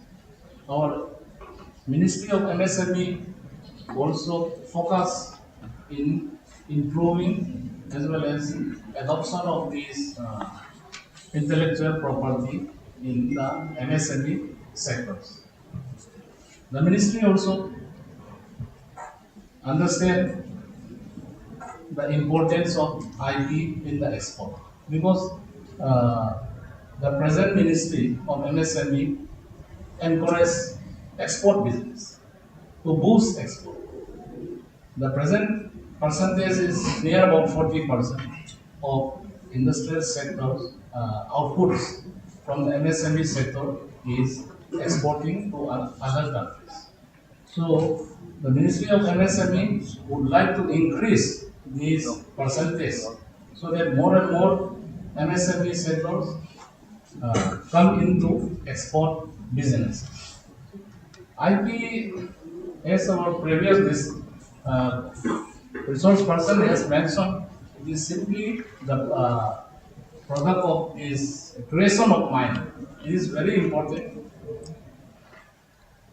and you don't need plant and machinery to create it, but it is only a creation of mind.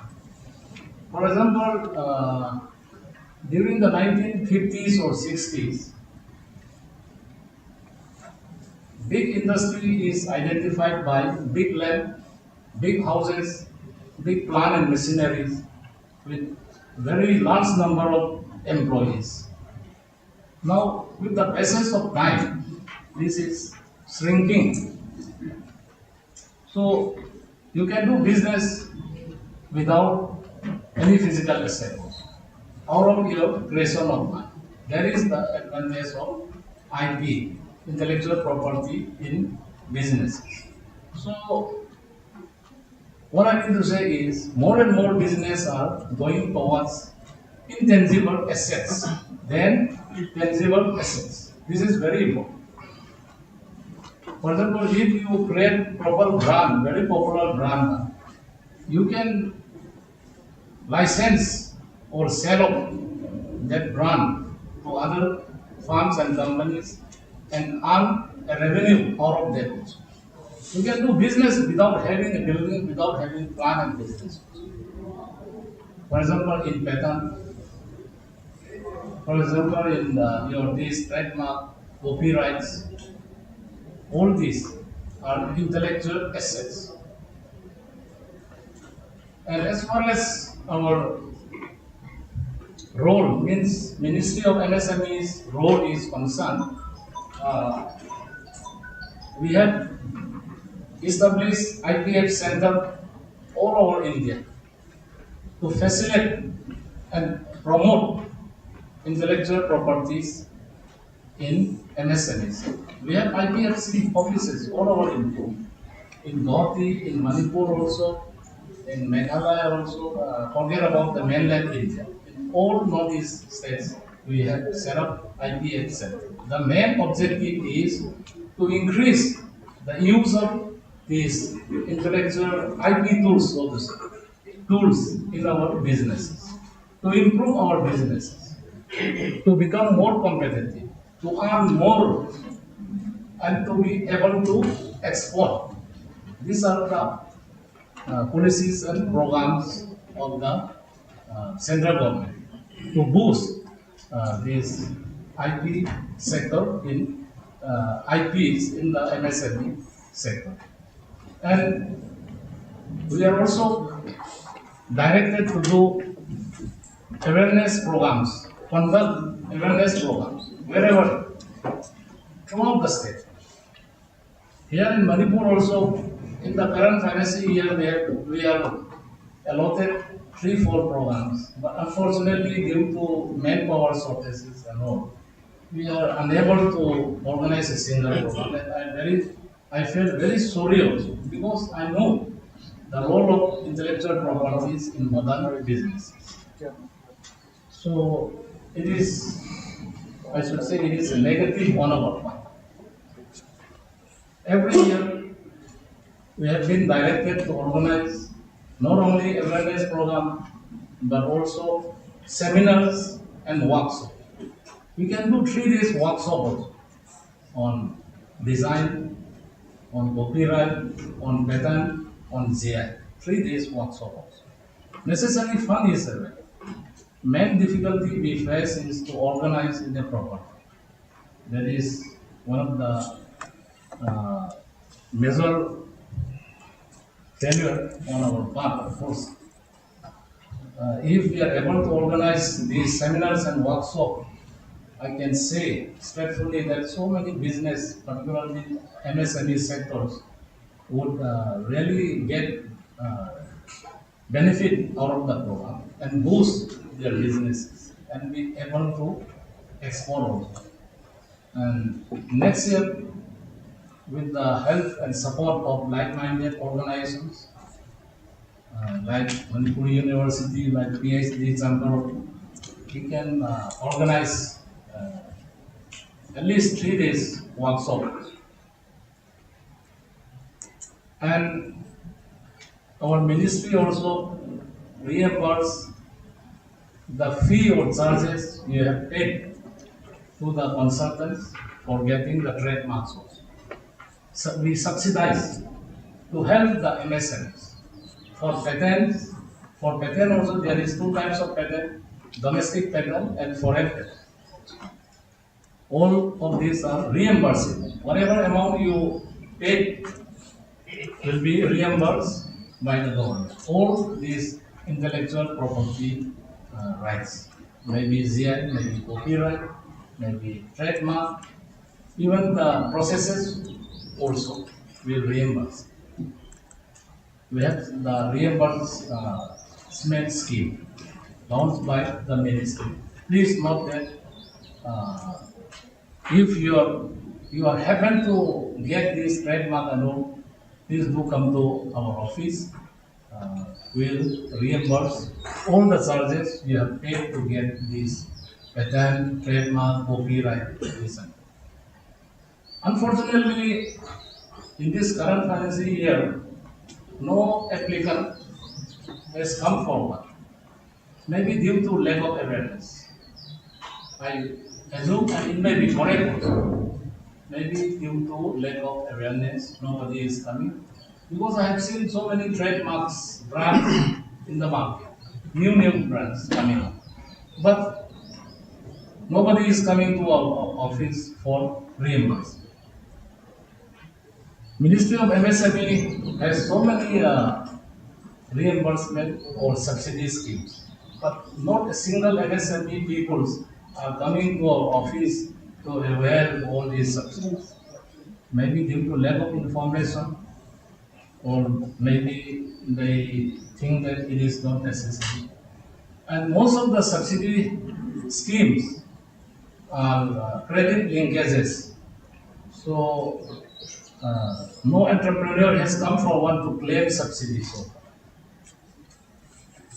And I don't know how the Bengals will think it. This maybe the financial part is purely as it is mentioned earlier. It is mainly from private investors, maybe from friends, maybe from relatives. Unless it is through bank, we cannot claim these subsidies. We are giving 25%, 20%, 50% based on the scheme component. Until today, in my office, not a single uh, entrepreneur has claimed a subsidy. I feel very sorry because government has kept a good amount of fund for these subsidies. For example, credit linked capital subsidy scheme, the central government has kept more than 600 crores as a purpose fund, and it is about to be exhausted. And the ministry is reviewing the scheme, and they are thinking to put another purpose fund. So 600 crore is exhausted means only mainland entrepreneurs are availing the scheme. This is under technology upgradation. We need new technology to survive in the market, not with the old and absolute technology. Therefore, whoever wishes to set up enterprises, they must first think of new technology. Now, emerging technologies are there, Internet of Things, artificial intelligence, and Industry 4G. All these are slowly replacing the old systems. So we should take care properly the kind of technology you are going to use in your enterprise. So this purpose fund is meant for technology upgradation of your MSME, so that you become more productive, you become more competitive, and you will be able to export also. So the ministry also, this intellectual property is coming under our MSME champion scheme. We call it this champions. We call MSMEs as champions of our Indian economy. So that if you are able to export with the help of IP assets, you become a champion. That is the basic idea.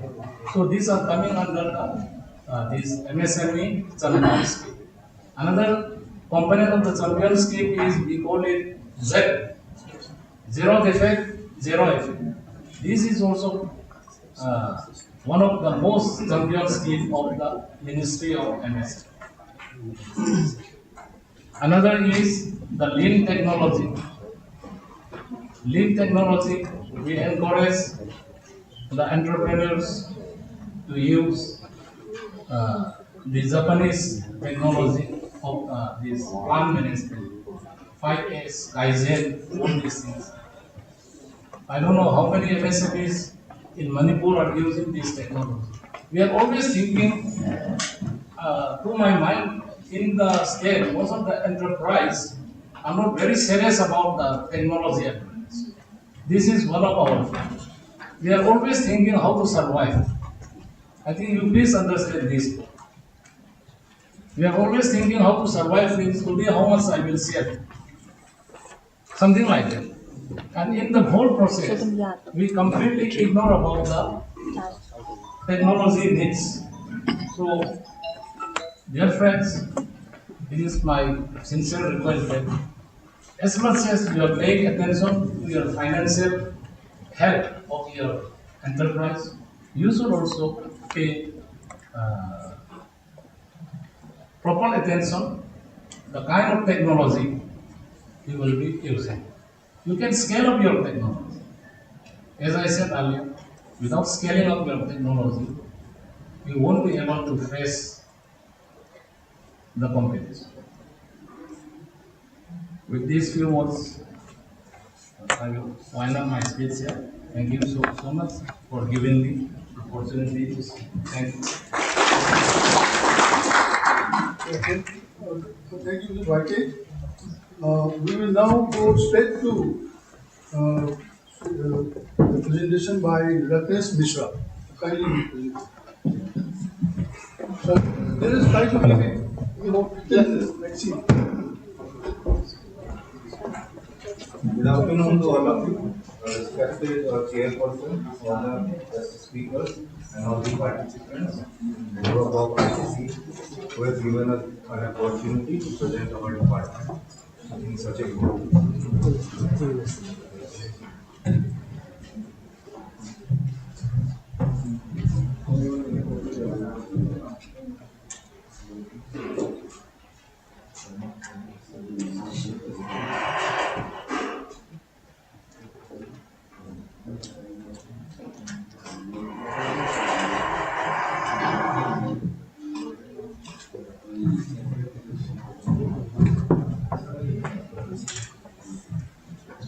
The Central Warehousing Corporation is a central public sector under the Ministry of Public Distribution. And I will give you a snapshot about our department, how it can help you with the topic that export-oriented skills, how it can be beneficial to you. In a nutshell, I will try to tell you.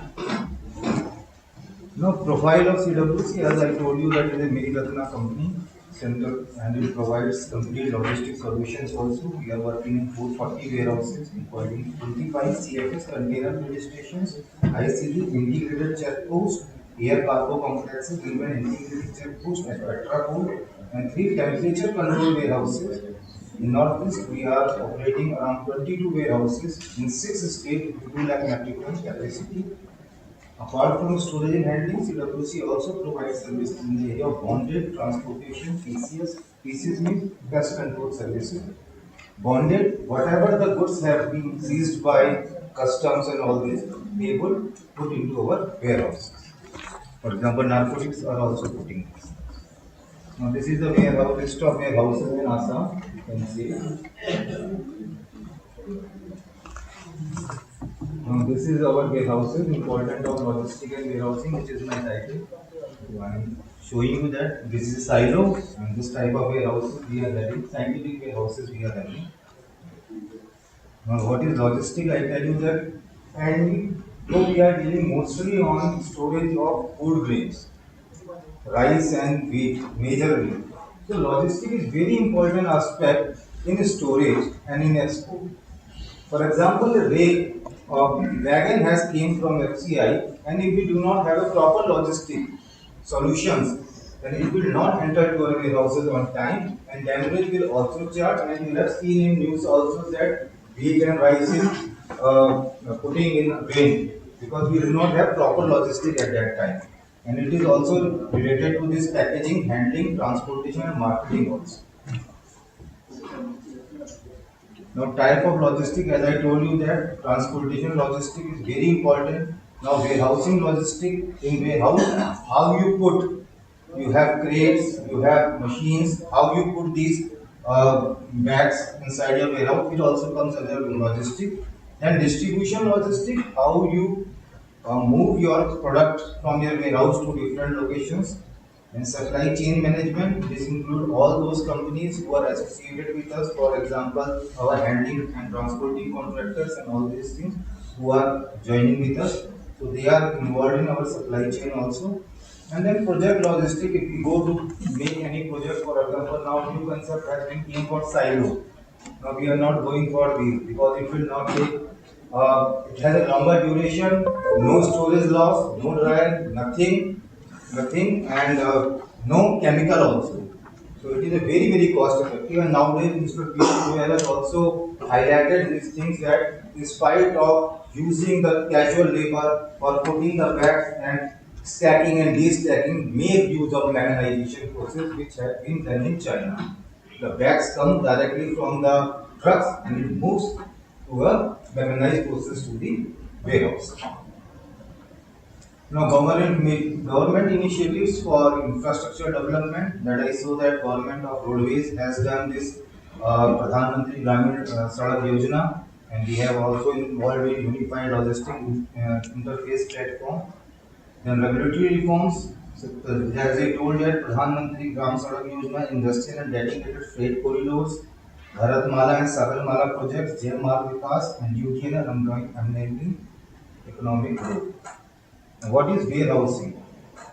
There are two types of warehousing. When I am talking about warehousing, it doesn't matter the warehousing of any cement or warehousing of any industrial good. Industrial good is a very minor part of our warehousing. Our major role is for storing the food grains, which will cater the, what can I say, that which can cater the food security of this nation. That is the objective why Food Corporation of India, where Central Warehousing Corporation has been incorporated by ministry. And it is, when I talk about scientific warehousing, doesn't mean that you put the bag from the truck and stack it. There is a process. You have to take two hands of alleyways. You cannot put the food grain directly to the walls or directly to the floor. We have to put a delay, for example, wooden plates of whatever you can say, BB or something. Because if you put directly on there, then it will absorb the moisture. And there is a stack height also, it cannot go much more than that, and there is a gap between one stack to two stack, which we call as gangway. So that if any fire incident or anything happen, then it will be very easier. Now, type of warehousing, as I said, general warehouse, agricultural warehouse, industrial warehouse, bonded warehouse, temperature controlled and cold storage. As you all are very aware that none of the CPSUs are directly related to their core service. All have been given direction by the ministry. Please get into diversification.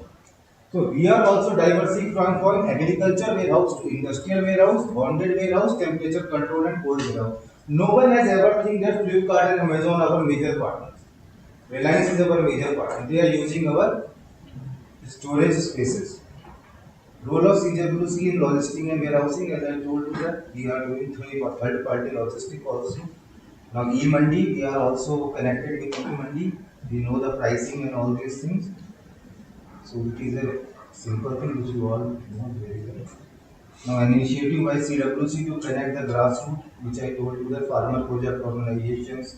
We are working with APART here in Guwahati and all the farmers association and giving trainings and lectures about all these things. Now this is very important topic. I want the attention of all the participants. Now this is warehousing development and technology. It is very important thing. If you want to store your product into our warehouses, then you will get a 30% rebate on tariff. Second is that if you want to take a loan from that commodity which you have stored in my warehouse, suppose you have a stack rice of 2000 bags and you want loan from me. In past days, you go to Arti or some other persons in Mandi and you put your stock there and take the loan, which you have to give a very high interest and all this. If you want to take a loan from that commodity and you want to use that money into your next cropping season or into next agriculture produce, then you have to get into WDR, Warehousing Development and Regulatory Authority, and Government of India has nominated us. When you put your stock inside me, then I will give you a e-negotiable warehouse receipt, ENWR, which is called ENWR. Then I will give you ENWDR. What is ENWR? If you go to any nationalized bank and go there, pledge that and get 75% of loan from that company instantaneously. We also did KYC also.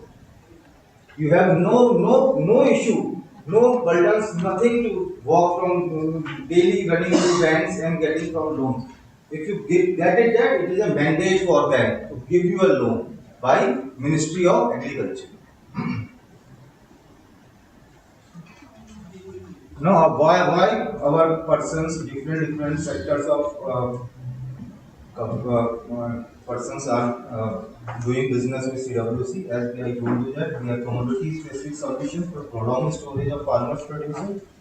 We have professional web-backed management, web-based management, and easy access to pan-India exporter importers through CWC wide warehousing, equipped with complete logistics solution, cost-effective warehousing, HMT facilities, banking loan to support the farmer through e-and-approval, as I told it, and 100% digital working.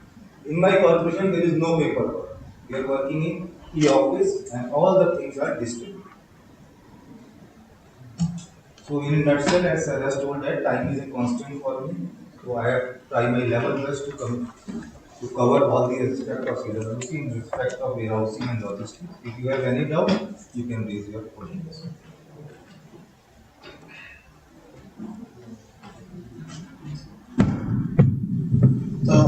Thank you, Mr. Mishra. We will have the questions after all the presentations are made. The other speakers are also here. So kindly sit here. You're leaving now.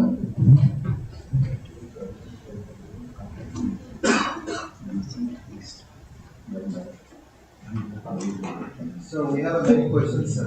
Okay. Yeah. Actually, this is a special thing because he has to go for a meeting. So if you have any question now, so please do. Please the question.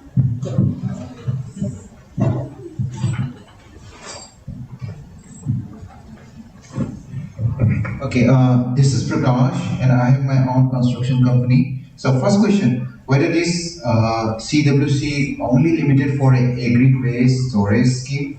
No. I have told you that we are working in different sectors. You made presentation from agriculture produce to industrial goods also.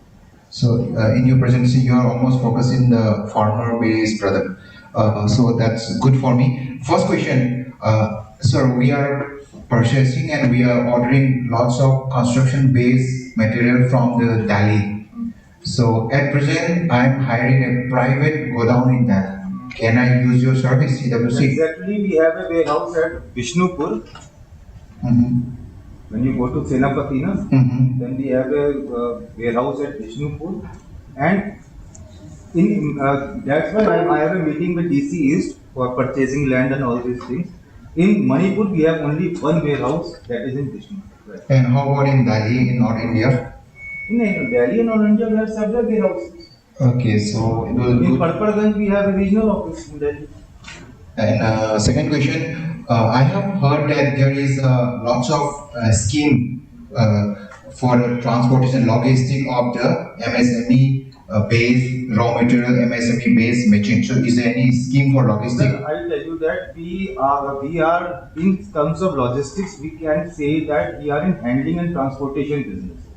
Okay. We cannot go directly to we cannot go for any scheme for anyone. We just float a tender. If you are a contractor, if you are able to attend these logistic services, then you can register yourself in MSME. It comes to your MSME, we have to give you preference. You can be exempted from different documents which a normal bidder can have to apply for getting this contract. No, my point is concerned on a particular being a subscriber of a particular scheme. No. And last question, do you provide any financial assistance for a setup of a new warehouse or fabrication of a warehouse in or Imphal base? No. Okay, thank you, sir. That's all. Thank you. Any more questions?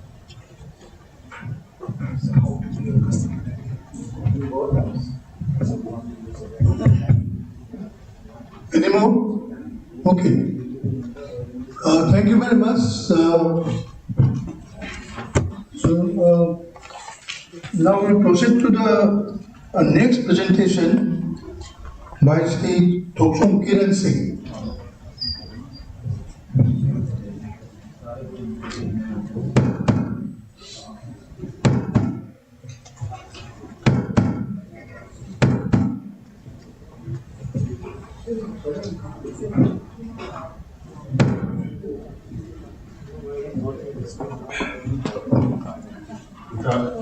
Good afternoon to all, respected Professor E. Vijay Kumar Singh, chairperson of this program, and respected speakers, invitees, and participants.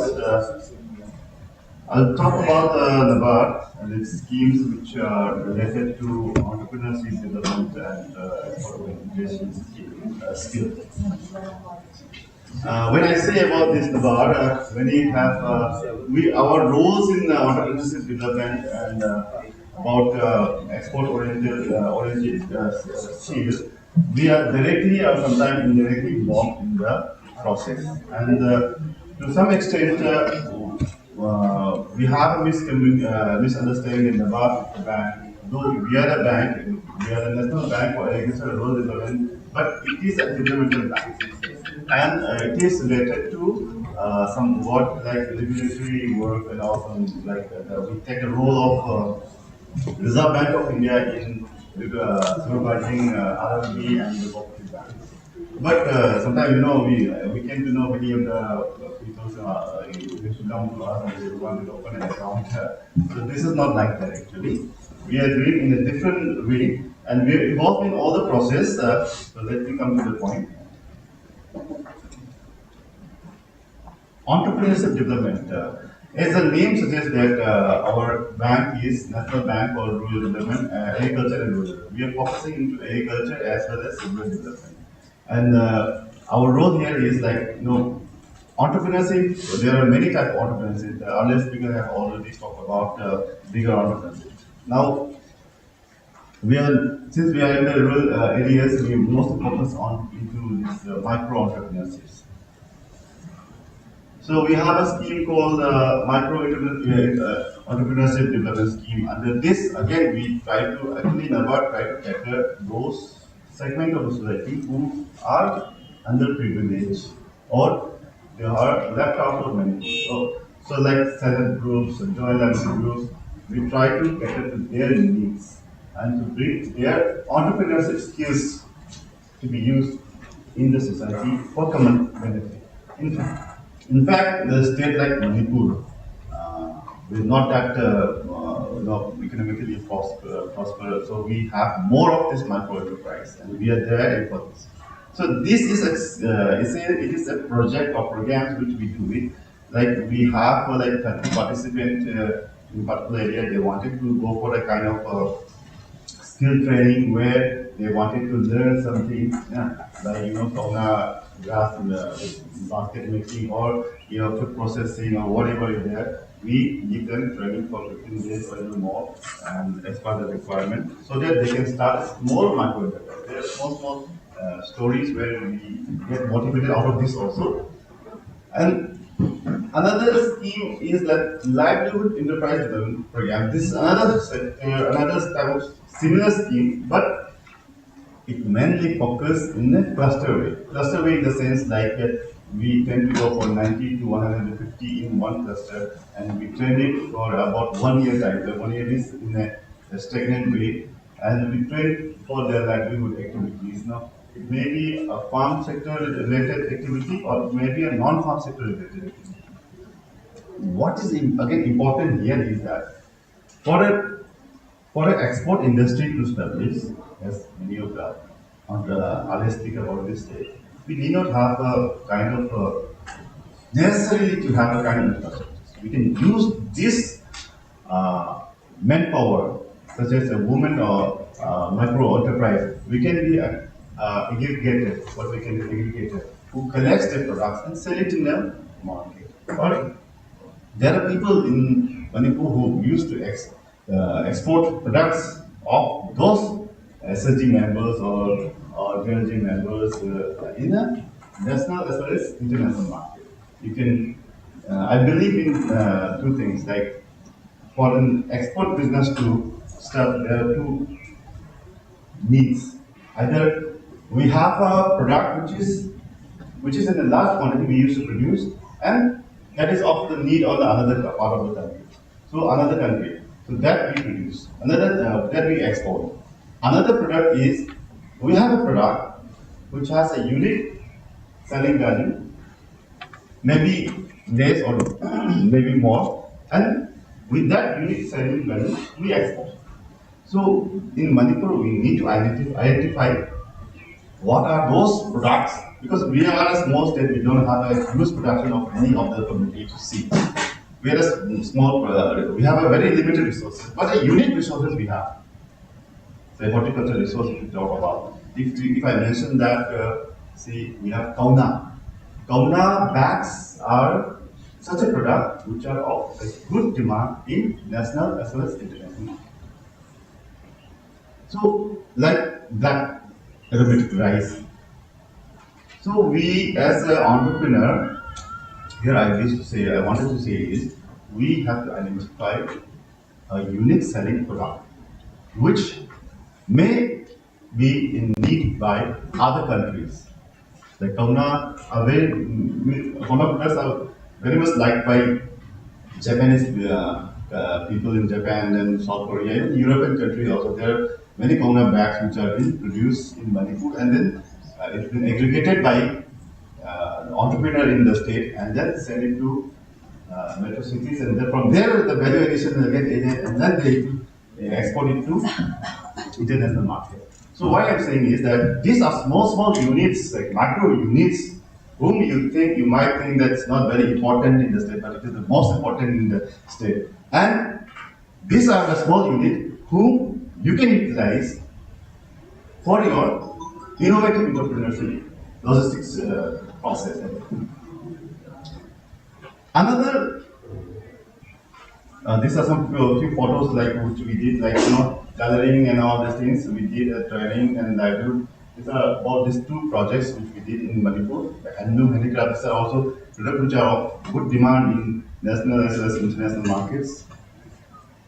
So then we used to do lots of this food processing training and sports. These are some of the photos which I thought like I would present you. Now another is basically for this is called Agri-Clinic, Agri-Business Center. These are for basically here we have a capital link subsidy scheme up to 44% of the project cost. And here I can tell you one example of Green Biotech. Green Biotech is now a Green Biotech Private Limited. In fact, it started from this. Eligibility. This scheme is been launched by Ministry of Agriculture and Farmer Producer Government of India for agri graduates and who are in the agriculture and allied subjects. But subsequently, other disciplines like degree courses having 60% of the course content of agriculture and allied activity has been also been aided, who can also take the benefit of this scheme. Then biological science student graduates with postgraduates in agriculture and allied subject, they are also eligible for taking the benefit of this scheme. Then diploma courses with minimum 50% of the 50% marks if you score it, or a post-graduate diploma holder in agriculture and allied subject. Then diploma or postgraduate diploma courses with more than 60% course content into agriculture and allied subject after basic science with biological science background. They can also avail this benefit. Then agriculture related courses intermediate like plus 2 level with minimum of 55% pass marks. No? We can also avail, such as in Manipur, we can think about this sericulture courses, which provide you 1 year course. They can also avail this facility of setting up their own agri-clinic, agri-business center. There are many such entrepreneurs who have already established their unit in the Manipur, and they have already received back-end subsidy of 44%. Now, the project cost, an individual project cost can be up to 20 lakhs, but if the project is very much innovative, they can go up to 25 lakhs. So 44% of 25 lakhs, you can imagine how much is the subsidy amount which a person can avail. Then there is a provision of group enterprise. Group enterprise means like a single person may not be in a position to start an they can come in groups. Like minimum 2 to 5 group can come forward and do this project. So the project amount, if 5 people comes, then up to 1 crore. We can avail, and subsidy up to 44%, which means we can up to 44 lakhs of credit-linked interest subsidy. Credit-linked support is subsidy is available for this things. And here, I believe there are many management students here also. They can management student can also be a part of this program if in the group mode. And that has to be at least 5 people. That means 4 has to be from the agri background and 1 can be a management student. So likewise, they can have up to 1 lakh of the project cost of 1 lakh. If that also is very innovative, then they can go up to 25 people, or with 5, then to 1 lakh 25. 1.5 to 5 crore is like the crores there. So that much support is available. And this is very good scheme for those entrepreneurs. And in Manipur, there are many such entrepreneurs who has come up with this project. Now, another area where we are working is farmer producer. This is also like, as I said, in export industry or any entrepreneurs of processing, what we need is raw material. We are there in Nabat is also there in promotion of production process or promotion of raw materials. Whether you talk about horticulture raw materials, whether you talk about agricultural raw materials or allied raw materials. So what we do here is again, Nabat promote organizations who are in this type of business.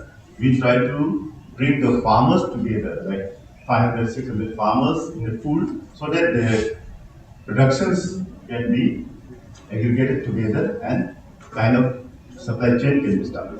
In Manipur, so far we have established 33 FPOs, farm producer companies, farm producer organizations, we call it. They can be registered under Society Act. If it is registered under Society Act, we call it organizations. And when it is registered into Company Act, we call it farm producer company. So, there are many projects is going on in this regard. Like Government of India also taking up 10,000 FPOs across the country. And there are many agencies. This can also be taken advantage by the entrepreneur for their. These are our project areas. These are some of the support which we have given. This is one of the FPO in our segment area where they are doing master oil extraction process, and this is one in milk processing unit they are starting. Another project area which we are taking is particularly for tribal beneficiaries across the state in the production of horticultures and or establishment of orchards. Like in Manipur we have orchards establishments in orange, kiwi, avocado, mango, alacanut, pineapple, and then lime and all. So there this horticulture product which has got unique selling points like kiwi and there. This production process is sustainable and production is sufficient for the entrepreneurs to go for a food processing or any other process. So this type of initiatives we are taking up in the states. So some of the photo we just wanted to show you. Jampur wala. This is and this is cool. Then we have Chanatati and all.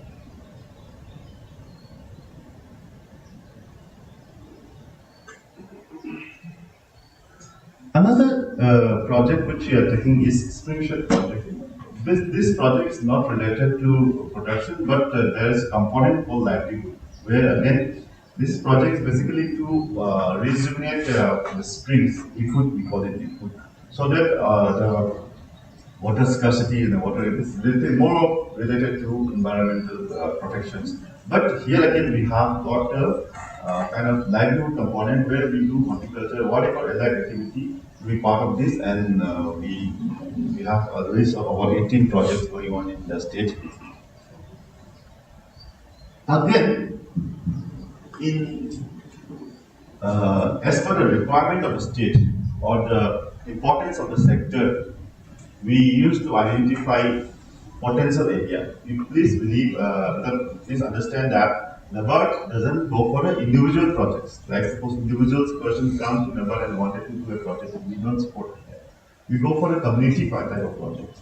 Suppose we have a large number of farmer concentrations of about 400, 500 in a particular area. They need a particular common facility which will in future may enhance their production level or maybe enhance their quality of service. No?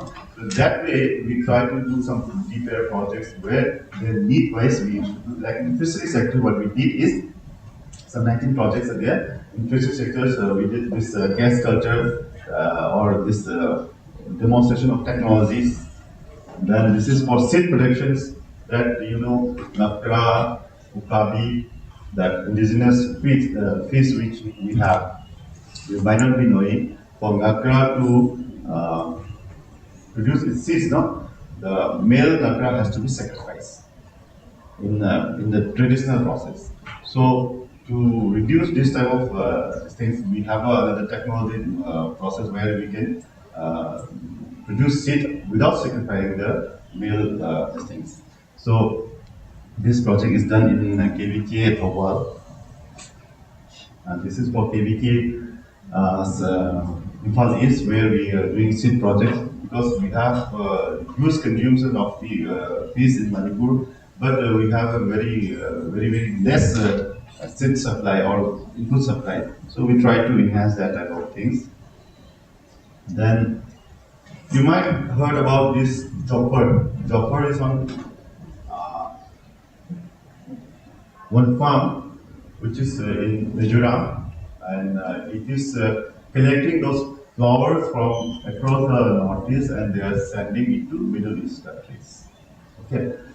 So likewise, they are also catering some part of Manipur has got a unique biodiversities, and there are lots of things like we have got lots of flowers, floricals, products which we can also export. So this project we are taking up in for construction of micro green set or 400 micro green set in Mao area, so that those small farmers can sustainably produce those flowers, and a good entrepreneur can come between, and then they can collect and send it to other part of the country, in metro countries as well as metro states, metro cities, as well as if you are able to do, you can export your products. There are lots of good flowers coming up here.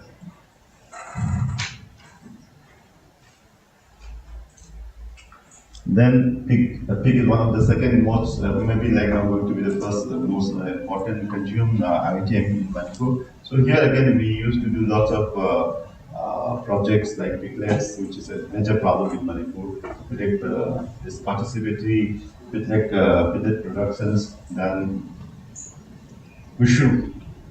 Now mushroom is another area. Manipur is blessed with climate, environment, climatic conditions where we can produce mushrooms from India.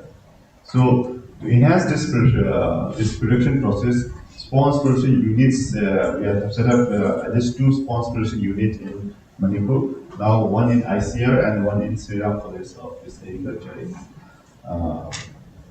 Pasoi. And we are also doing lots of training for. And you can see this picture is basically this line. Line is widely available. Now in lab they're producing it. So this is again a good scope where agri-entrepreneurship can come forward. Technology transfer is another area which we are taking care of, because in agriculture every day now there are lots of technology innovations happening. And we need to transfer those technology to the farmers who are actually practicing the agriculture. So what we do, we take farmers to see, this is a picture of piggery farmers who have been taken to Testpool, this Symbiotic Food Private Limited. This is a very good organization there where they're doing a scientific pig farming and they're doing training also. We've taken them. Then this is there. So lots of technology involved in it. These farmers to West Bengal we have taken for the one. Another area is that we are called that the country, Manipur, India is called the human capital, lots of young generations. We have a huge number of young generations. If you think about this, out of the total out of the total graduated, approximately 15% goes for the professional courses, whereas about 85% goes in the traditional courses, like where absorption into the skill industries are a big problem. So here again we take step into with our skill initiative, where we train the youths as per the requirement of the industry. So in Manipur also we have trained, like this is for painting, then food color, indigenous food coloring for handloom, then window making, the aluminum window makings, then this camera, then this is we have got RCTs in Churchapur. Every district is now going to have RCT. RCT is basically training centers or vocational training center where they can learn, any youth can come and learn their need-wise courses. No? So we used to fund them. Then we also have sanctioned a drone piloting for 60 youths in Manipur. Now this project is going to be launched. If anybody who is interested can please visit Triple IT in this month, so you can enroll themselves for training there. And other detailed projects, these are some of the honey box making, which we did. And then the work is into the infrastructure portion. We are supporting many infrastructure projects which are related to this industry, like food processing or any other industries. Like tile industry state, we have funded through government. This is another project which we have taken up by Government of Manipur under the funding of food processing fund of Nepal. So this is a project where 8 primary collection centers is to be set up in 8 places like this: Bishampur, Chandel, Ukhrul, Jiriban, Chuchampur, and there is a central processing center in Thobal, which is going to have about 60-70 entrepreneurs there with all facilities which they are going to develop. It's in the process, they are still going on. So these are the infrastructure projects which we have taken up. More of it, we also give other infrastructure like marketing infrastructures, like market scenes and all, which we construct as per the need of the area. These are some of the pictures there. And for a group of SHGs or pharmaceutical company, we used to also have a rural hard kind of shop where they can also sell the products. We support there. And exhibitions, and whereas we used to send or promote our state products so that they can get a kind of market here as well as outside the state. This was what is the recent one. With this, I conclude. Thank you very much.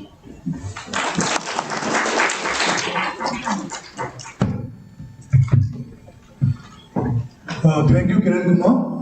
Now we are coming to the last presentation of today's session. May I now request Sri Lemley Roy to kindly make the presentation.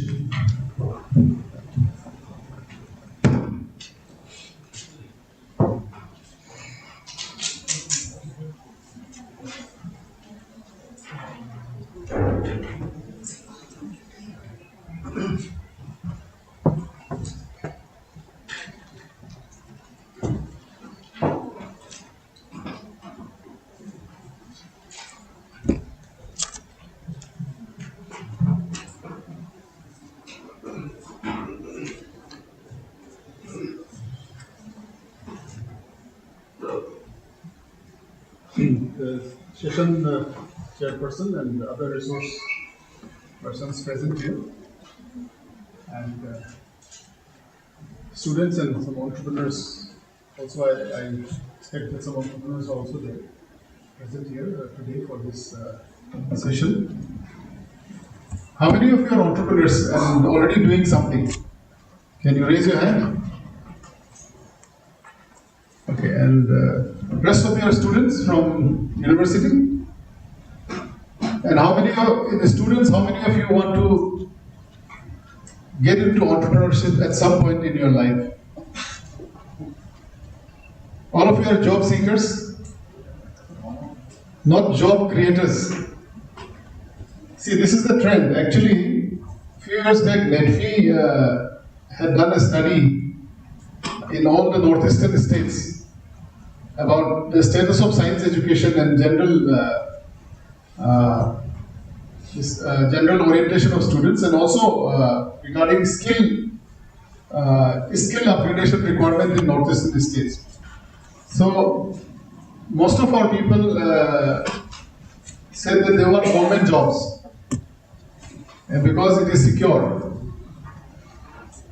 So not only in Manipur, but that's the trend in other states of Northeast also. But let me tell you, entrepreneurship is very rewarding. Initially, you may be struggling a little bit, but look around yourself and see today in the society, the entrepreneurs are much more well off than people who are on the job like us. So you can think about it. So good afternoon, friends. Good afternoon. I work with Netfi.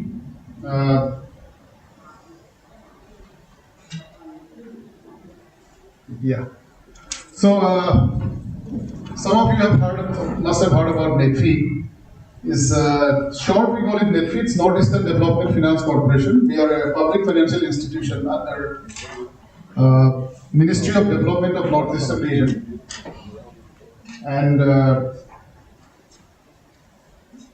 we work in the space of providing credit and other support services to the entrepreneurs in the Northeastern region. We provide finance like equity finance, term loans, microfinance, venture capital, working capital, and all kinds of credit requirements of entrepreneurs. And also, we have a consultancy division which takes care of advisory and consultancy services to state governments and other organizations. See, look at the services of Netfi. We are playing a very key role in development of healthcare sector by financing new hospitals, and also help in upgradation of existing hospitals by helping procure new equipments. And so we are seeing that healthcare infrastructure is improving in northeastern states and small towns also. Now, earlier people have to go out of northeast for every kind of treatment, but now people can get treatment within their own towns.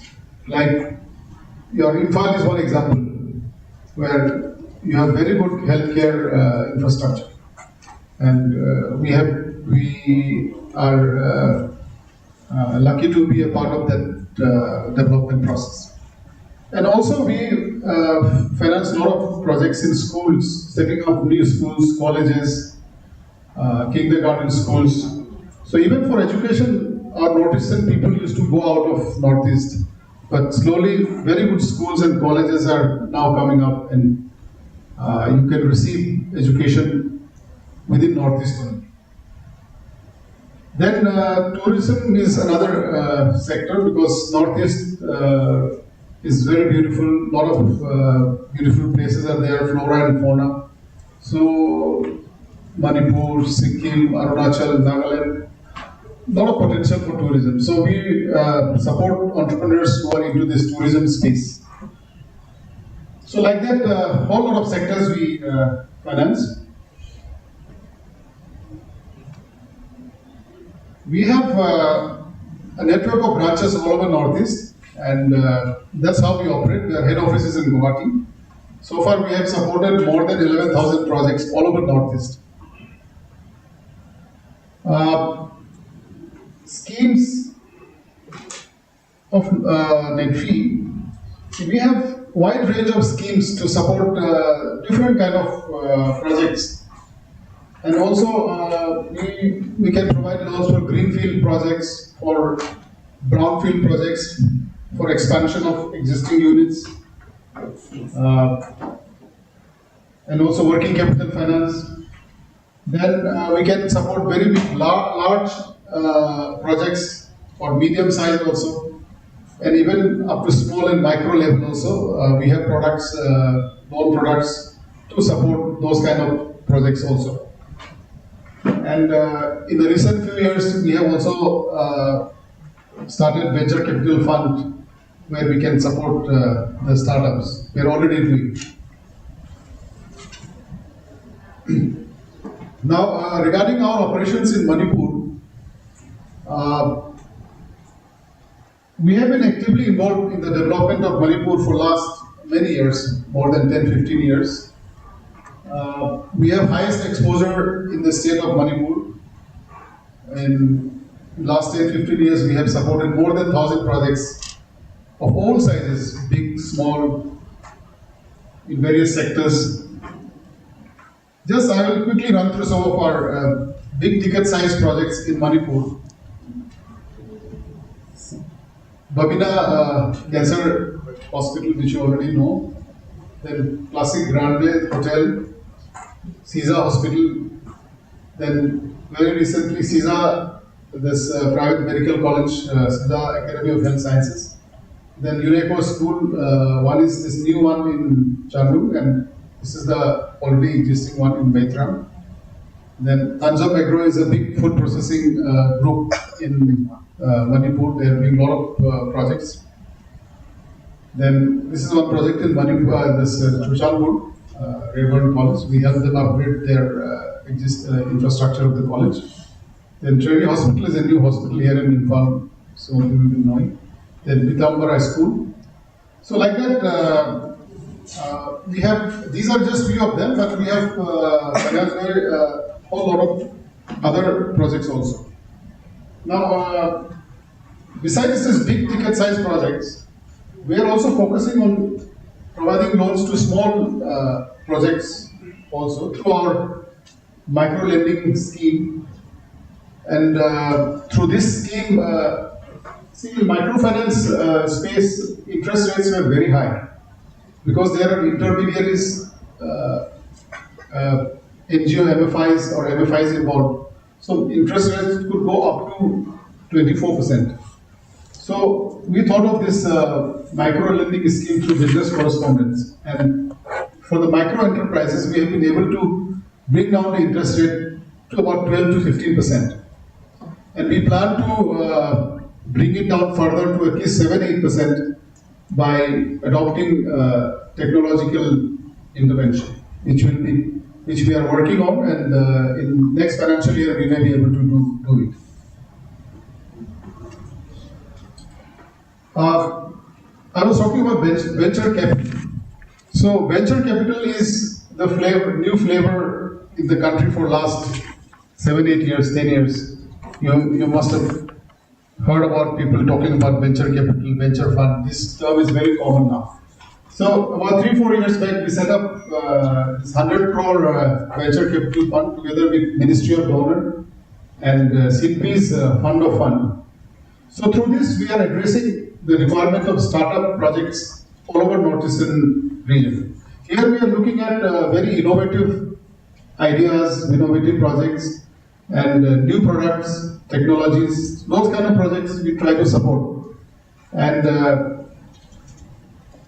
in this, we have so far committed funds up to 90 crores to various projects.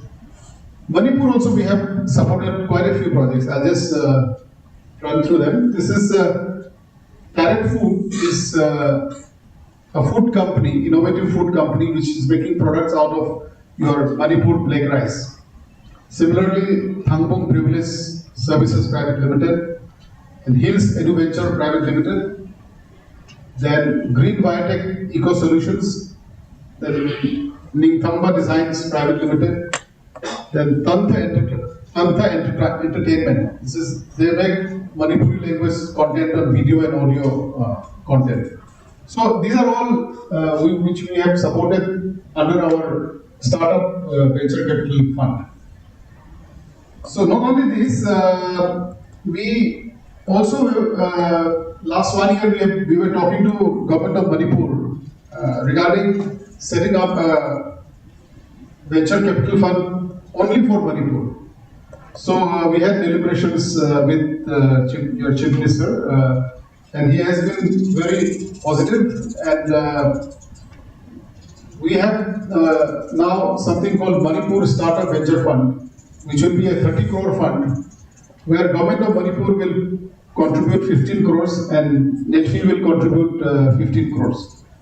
And the MOU has been signed between government of Manipur and Netfi already, and we are in the process of setting up the company, and this fund will be purely for startup companies which are emerging from Manipur only. So these are some of the things that Netfi is doing, and for growth of enterprises, skilled manpower is very important, because if you do not have skilled manpower, you cannot run your enterprises, you cannot run your companies. So this workshop was quite befitting that we had yesterday also, I believe we had deliberations on skill upgradation and all that. See, out of about 900 million Indians in the working age group of 15 to 64 years, in our country, this working age group is about 67% of the total population falls within this 15 to 64 years working age group. In China, it is slightly lower. In their country, 15 to 64 years is just 64%, lesser than India. But if you look at labor workforce participation in the economy, China is much ahead. See, we have huge number of people who are eligible to work, but only 46% of this eligible workforce is engaged in some kind of activity. In China, it is very high. 68% of their eligible workforce is working. In our country, why we have just 46% only working? So the reason can be two. One is there are not enough jobs for people. That could be one reason. The second reason could also be that there are jobs, but people do not possess necessary skills to get employed in those jobs. So both of them could be the reason. So therefore, skill development is so important. Gaining necessary skills is very important. That will improve the employability, that will improve absorption of workforce in the economy, and that will help the growth of GDP also.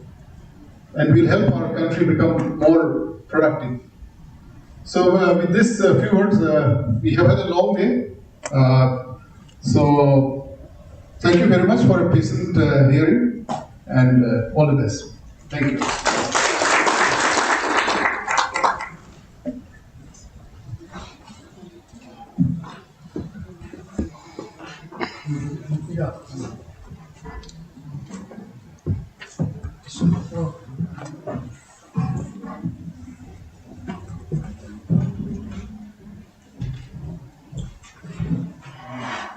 No, actually, we will have the question answer in any. Yeah. Yeah. So, I would like to request all delegates to kindly raise your hands if you have any queries. Yeah. You can address your questions to me. My question is addressed to Mr. Priyakumar Singh, who is the Chief Manager of State Bank of India. Sir, recently I had a visit to one of your branches located in Manipur, and one of my brothers, he was into some business, and he wanted to get a loan. And when we visit the branch manager was saying, instead of asking about the kind of business he was into, he was like, no, we can't provide you loan. Why? Because he was like asking our loan is sanctioned from head office, and head office won't provide you that kind of a loan. So that is very disheartening for youth like them who are into business. So mudra loan, it is for like whom you need and people who are into business already. But that branch manager, I don't know why, but he was not ready to listen to the business person. Regarding that question, the process flow is like this.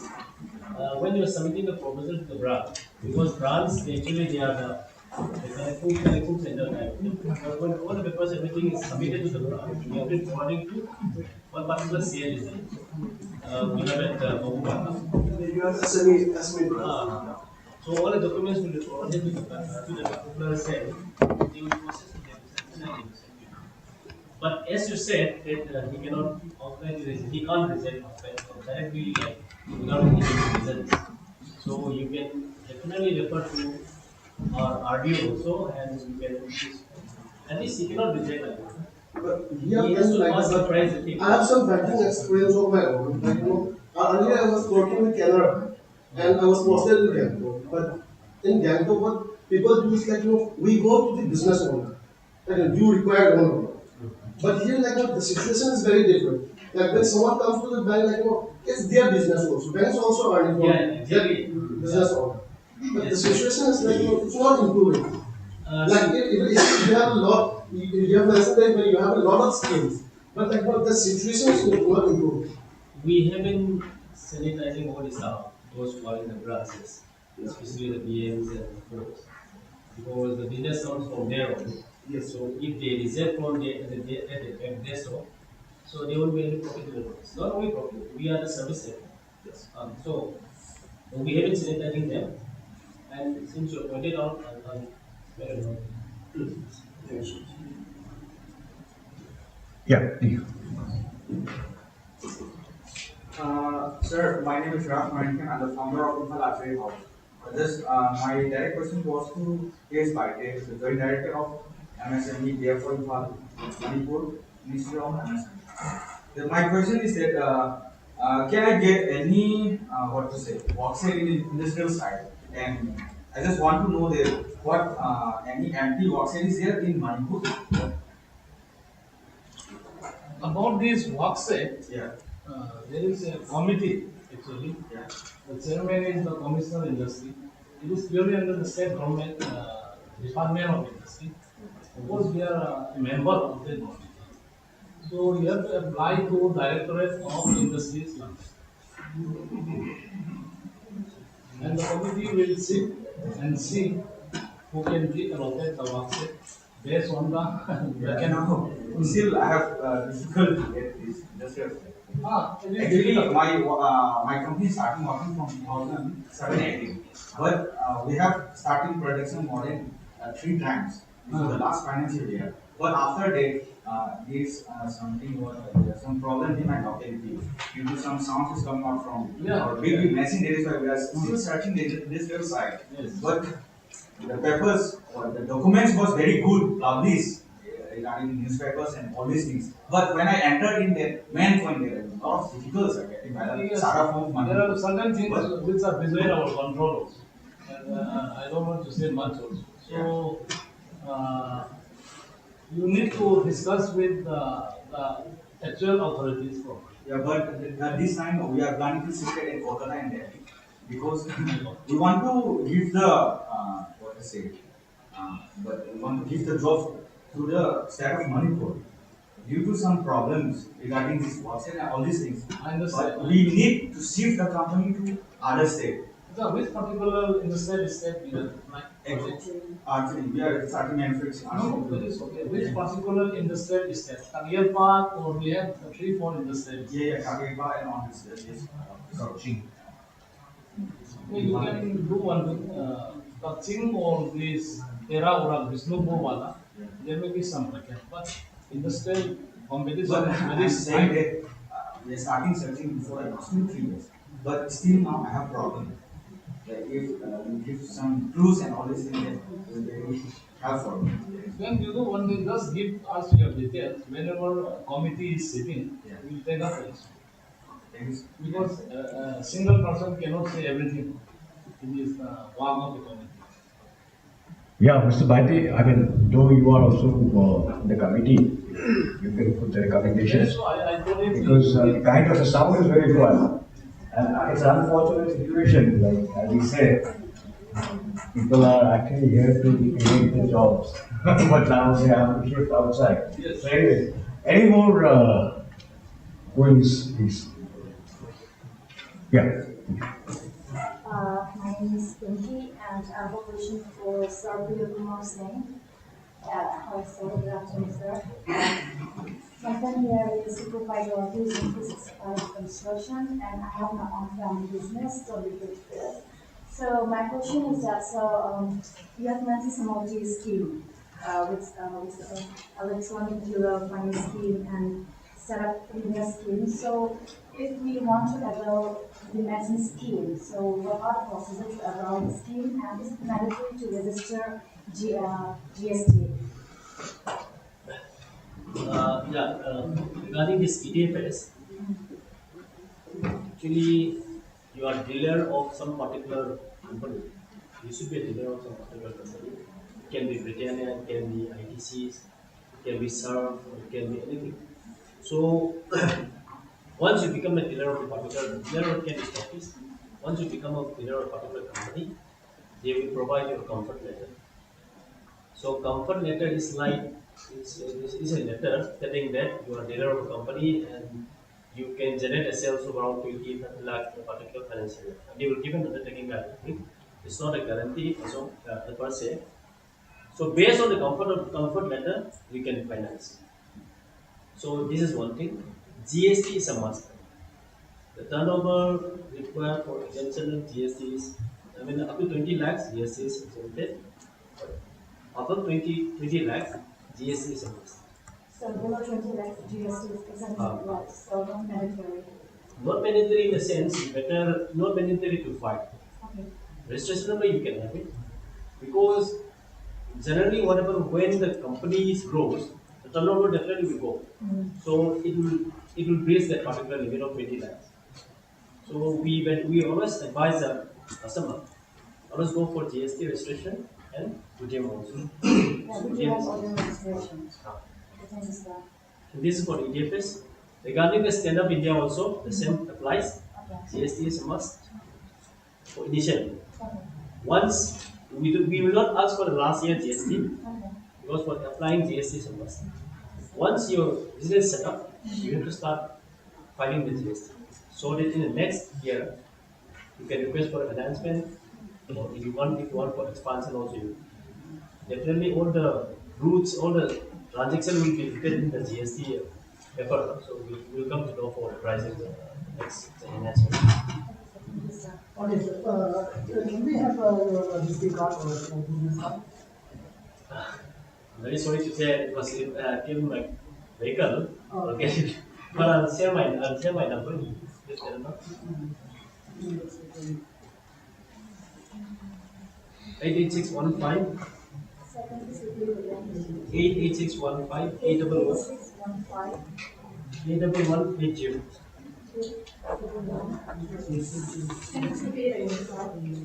88615 Yes. 811 The last digit number is 80, right? Yeah. Okay, my second question is for Sir Folkson Singh. Okay, sir, my question is on behalf of my sister who is going to start her own textile business. So, is there any scheme or subsidies available for providing any sewing machine and for textile related machineries? Directly in Nabat, we don't have such scheme, but he's into the business now. So if we want to start, then she can apply for CME. They will get about 35% in the rural area and 25% in the urban. Okay, but there is no any scheme. Nabat actually we don't deal with much of the subsidy because of this agri clinic only we having, and one more scheme we have is about warehouse particularly for agriculture products. So that we have. Other than that, we did go on with the PMHE. You can go up to about nowadays it is up to about 50 lakhs. They're quite a good sum of money.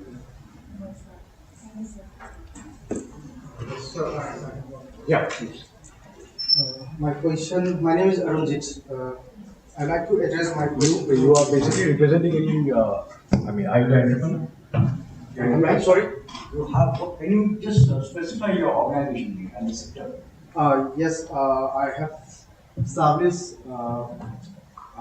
IT sector which is based in Delhi, and so my question I'd like to address to Mr. Baite. So what is the difference between the Udam registration and MCO, and what are the difference and pros and cons? Registration, Udam registration and MCO, Ministry of Corporate Affairs. See, MCO is for your company registration, no?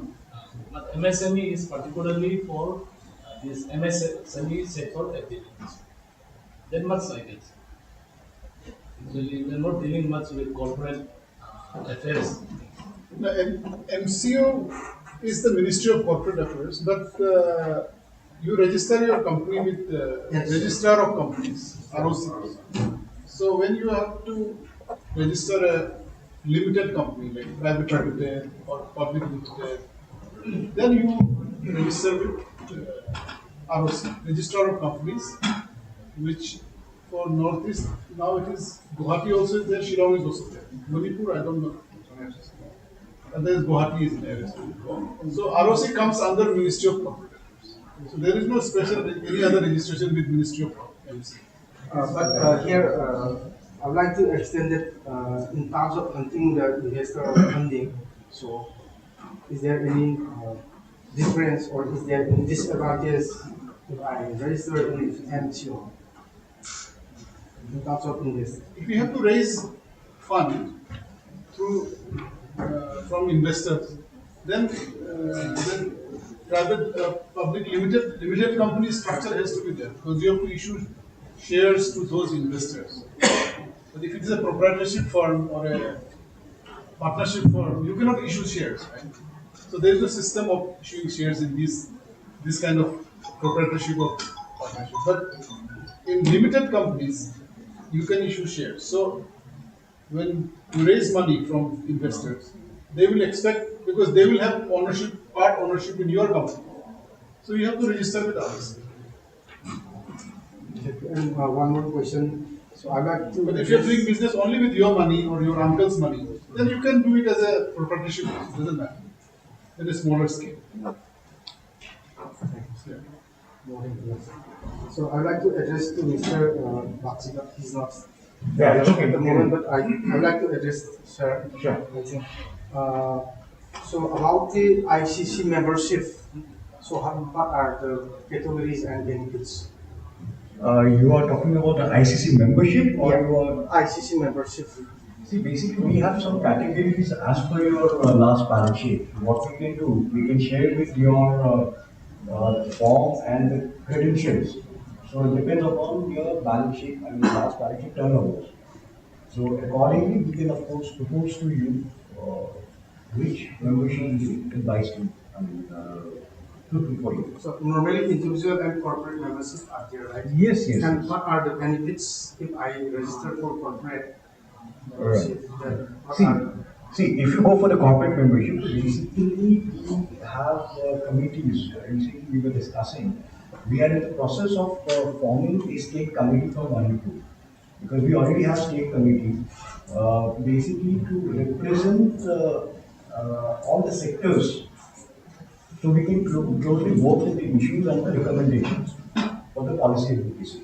Right. So in there, corporate members they get the benefits to intervene, right, in during the submission of these recommendations and these issues, right.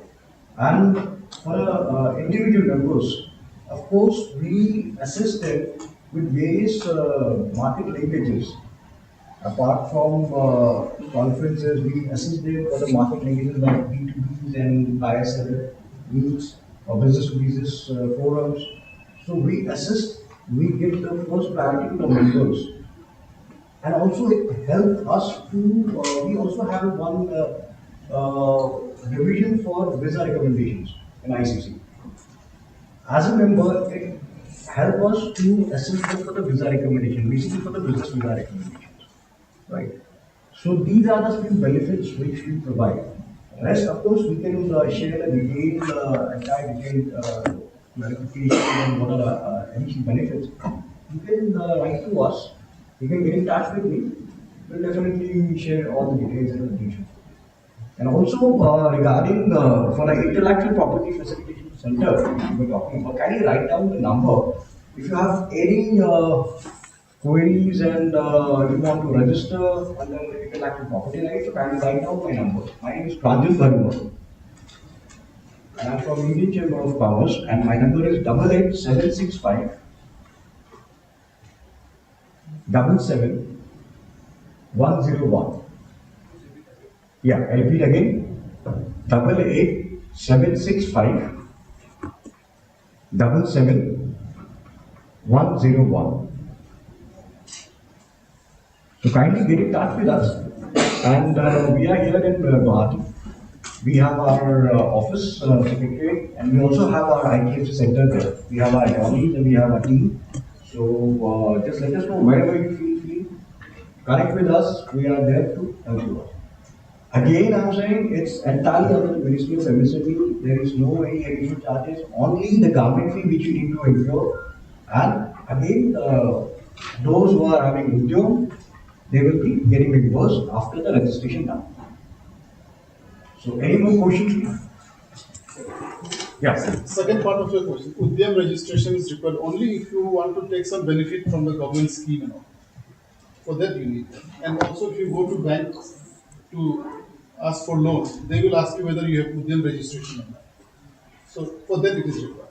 But to raise fund from the investors, Udyam registration may not be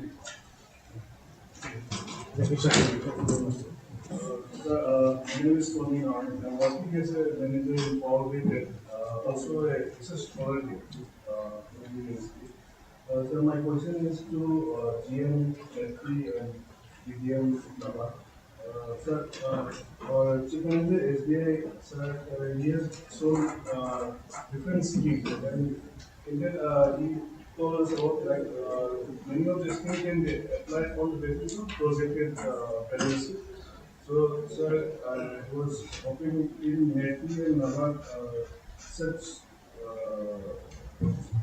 facilities are also available from your institute or in Netflix should be like already properly functioning and having a proper turnover and policy. All those things is required to approach for loans. Both. If you are setting up a new business, then also there are schemes. And if you are already existing unit and you are going to grow your business more, then also you need financial support. Then also there are schemes. I had informed you in the beginning that we are not dealing with for like individual accounts. not a bank. It's a bank, but it's not a bank. It's a developmental bank. So we don't go for like loaning and all. So we are loaning to banks. We're loaning to schools for infrastructures and other things. So, we're trying to create the environment, training, support, or many things we do. Because all those things are required for the environment, not for because for lending purpose there are many commercial banks and others.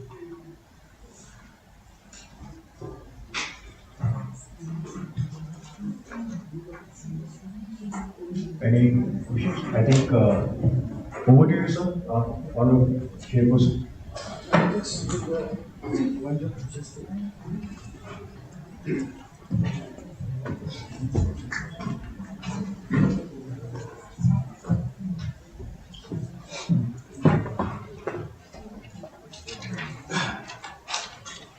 This is a very sort of a ritual type of thing where as chairperson I have to wind up and I have to give a sort of summary of whatever that had transpired last 2 days. As a matter of fact, there was a time when we used to talk only in terms of infrastructure. So if you have to look for development in this region, we always used to talk, we need more and more infrastructure. Now, in the last few years, we have had so much of developments in our infrastructure, interstate, intra-state. Now, we are talking in terms of entrepreneurship. And we are actually trying to create entrepreneurship. And we are going to create so many things. And as has been mentioned, this paradox of this region, having so much of resources, but so backward in so many ways. Here also we find that the government has so many schemes, so many opportunities for development of entrepreneurship in any field. But unfortunately, it is very obvious that we have not been able to take the full advantage of these opportunities. So, for example, Mr. Baite mentioned about this no claimant for these subsidies from this area, and so like that, there are so many schemes, very good schemes, but we have not been able to take the full benefit of those schemes. And today, in the last, actually yesterday also, we have been introduced to a wide range of opportunities, wide range of areas where we can excel, where we have been told about our resources, and we have also been, today was basically actually what happened. We have been told about the facilities and institutions that the government has been providing. So, and in fact, it is very encouraging that so many questions were also raised yesterday also and today also. So many questions from our younger or would-be entrepreneurs about various schemes, But as a matter of fact, entrepreneurship was not taken very seriously because of the absence of role models. So everyone used to think of the government jobs as very secure jobs. But now we have so many successful entrepreneurs, and among others also we have Raj Morantem also, who has actually made it very big in archery items, and he also is having his own problems, which we hope will be sorted out very soon. So what I'm trying to say is that we have all these opportunities, and we have to take the full advantage of these opportunities. And this actually, as I see it, actually, this should not be actually left to the would-be entrepreneurs alone, because because they have to be guided. They have to be actually some there has to be some hand holding exercises for growing their interest in this area. And as I said, we have had so many successful entrepreneurs, and this wave of entrepreneurship has virtually been sweeping this region after the initiation of our Lugis policy and Aegis policy, and we believe that the outcome of this Lugis or Aegis policy need not be big industries coming up in this region, but the very intangible outcome of this movement, this wave, is a change in the mindset of the people that we are capable of doing so many things. For so many years, we have been actually trying to follow others. Not having any confidence in ourselves, but that is changing. In the last few years, there is a sea change in our markets. There is a sea change in the the items that we see in the markets, and so these are very big things. And even though they are not tangible enough, they are the intangible products, intangible results of these processes. So what I think is that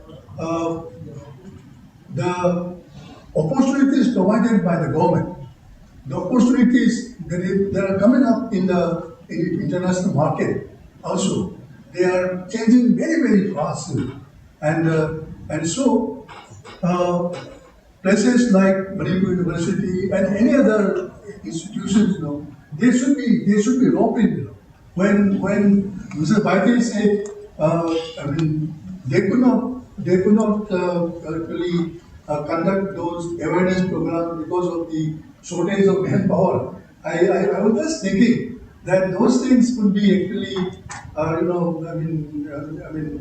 we can have collaborations with Manipur University, or there are so many universities in Manipur also now.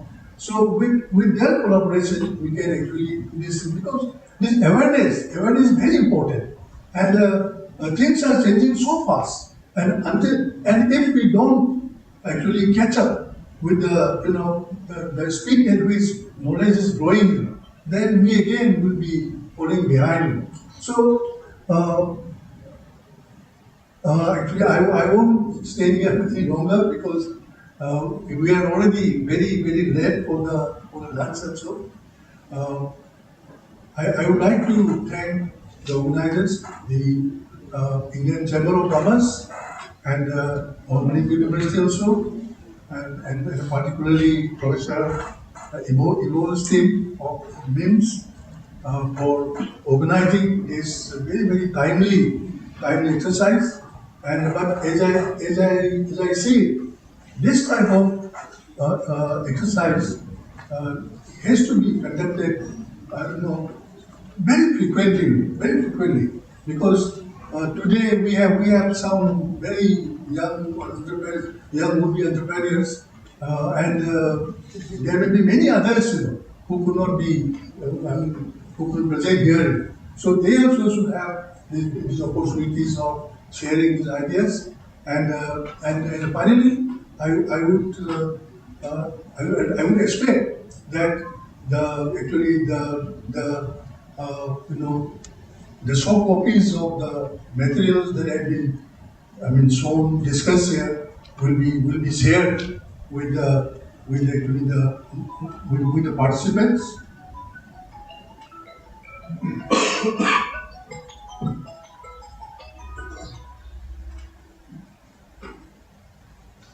So once again, I would like to give the opportunity of thanking the organizers, and also I would like to say a big thank you to all the speakers who made things very, very simple. And because we in university, we are actually operating in a very, very particular level, whereas the real things are happening at the ground level, which we are not very well accustomed to. So once again, I hope the participants in this program also would have benefited, and so please try to continue this connection. You have taken the phone numbers of so many resource persons, so please bombard them and with your queries.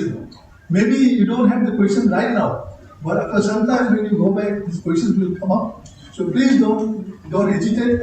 And if otherwise also our university is there, so they will take care of your needs. Thank you very much. Thank you.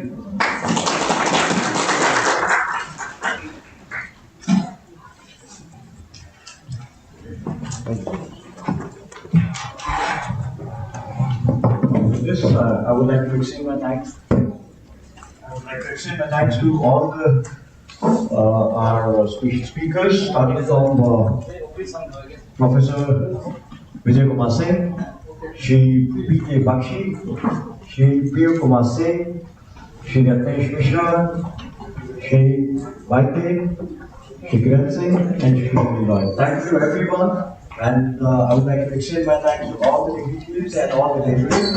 Let us begin for the lunch. Thank you so much.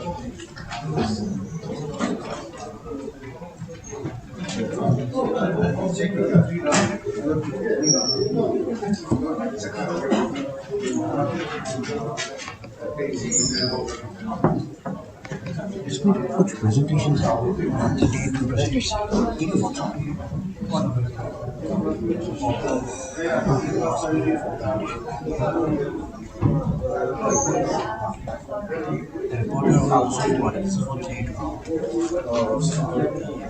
Yeah, this is for take 2.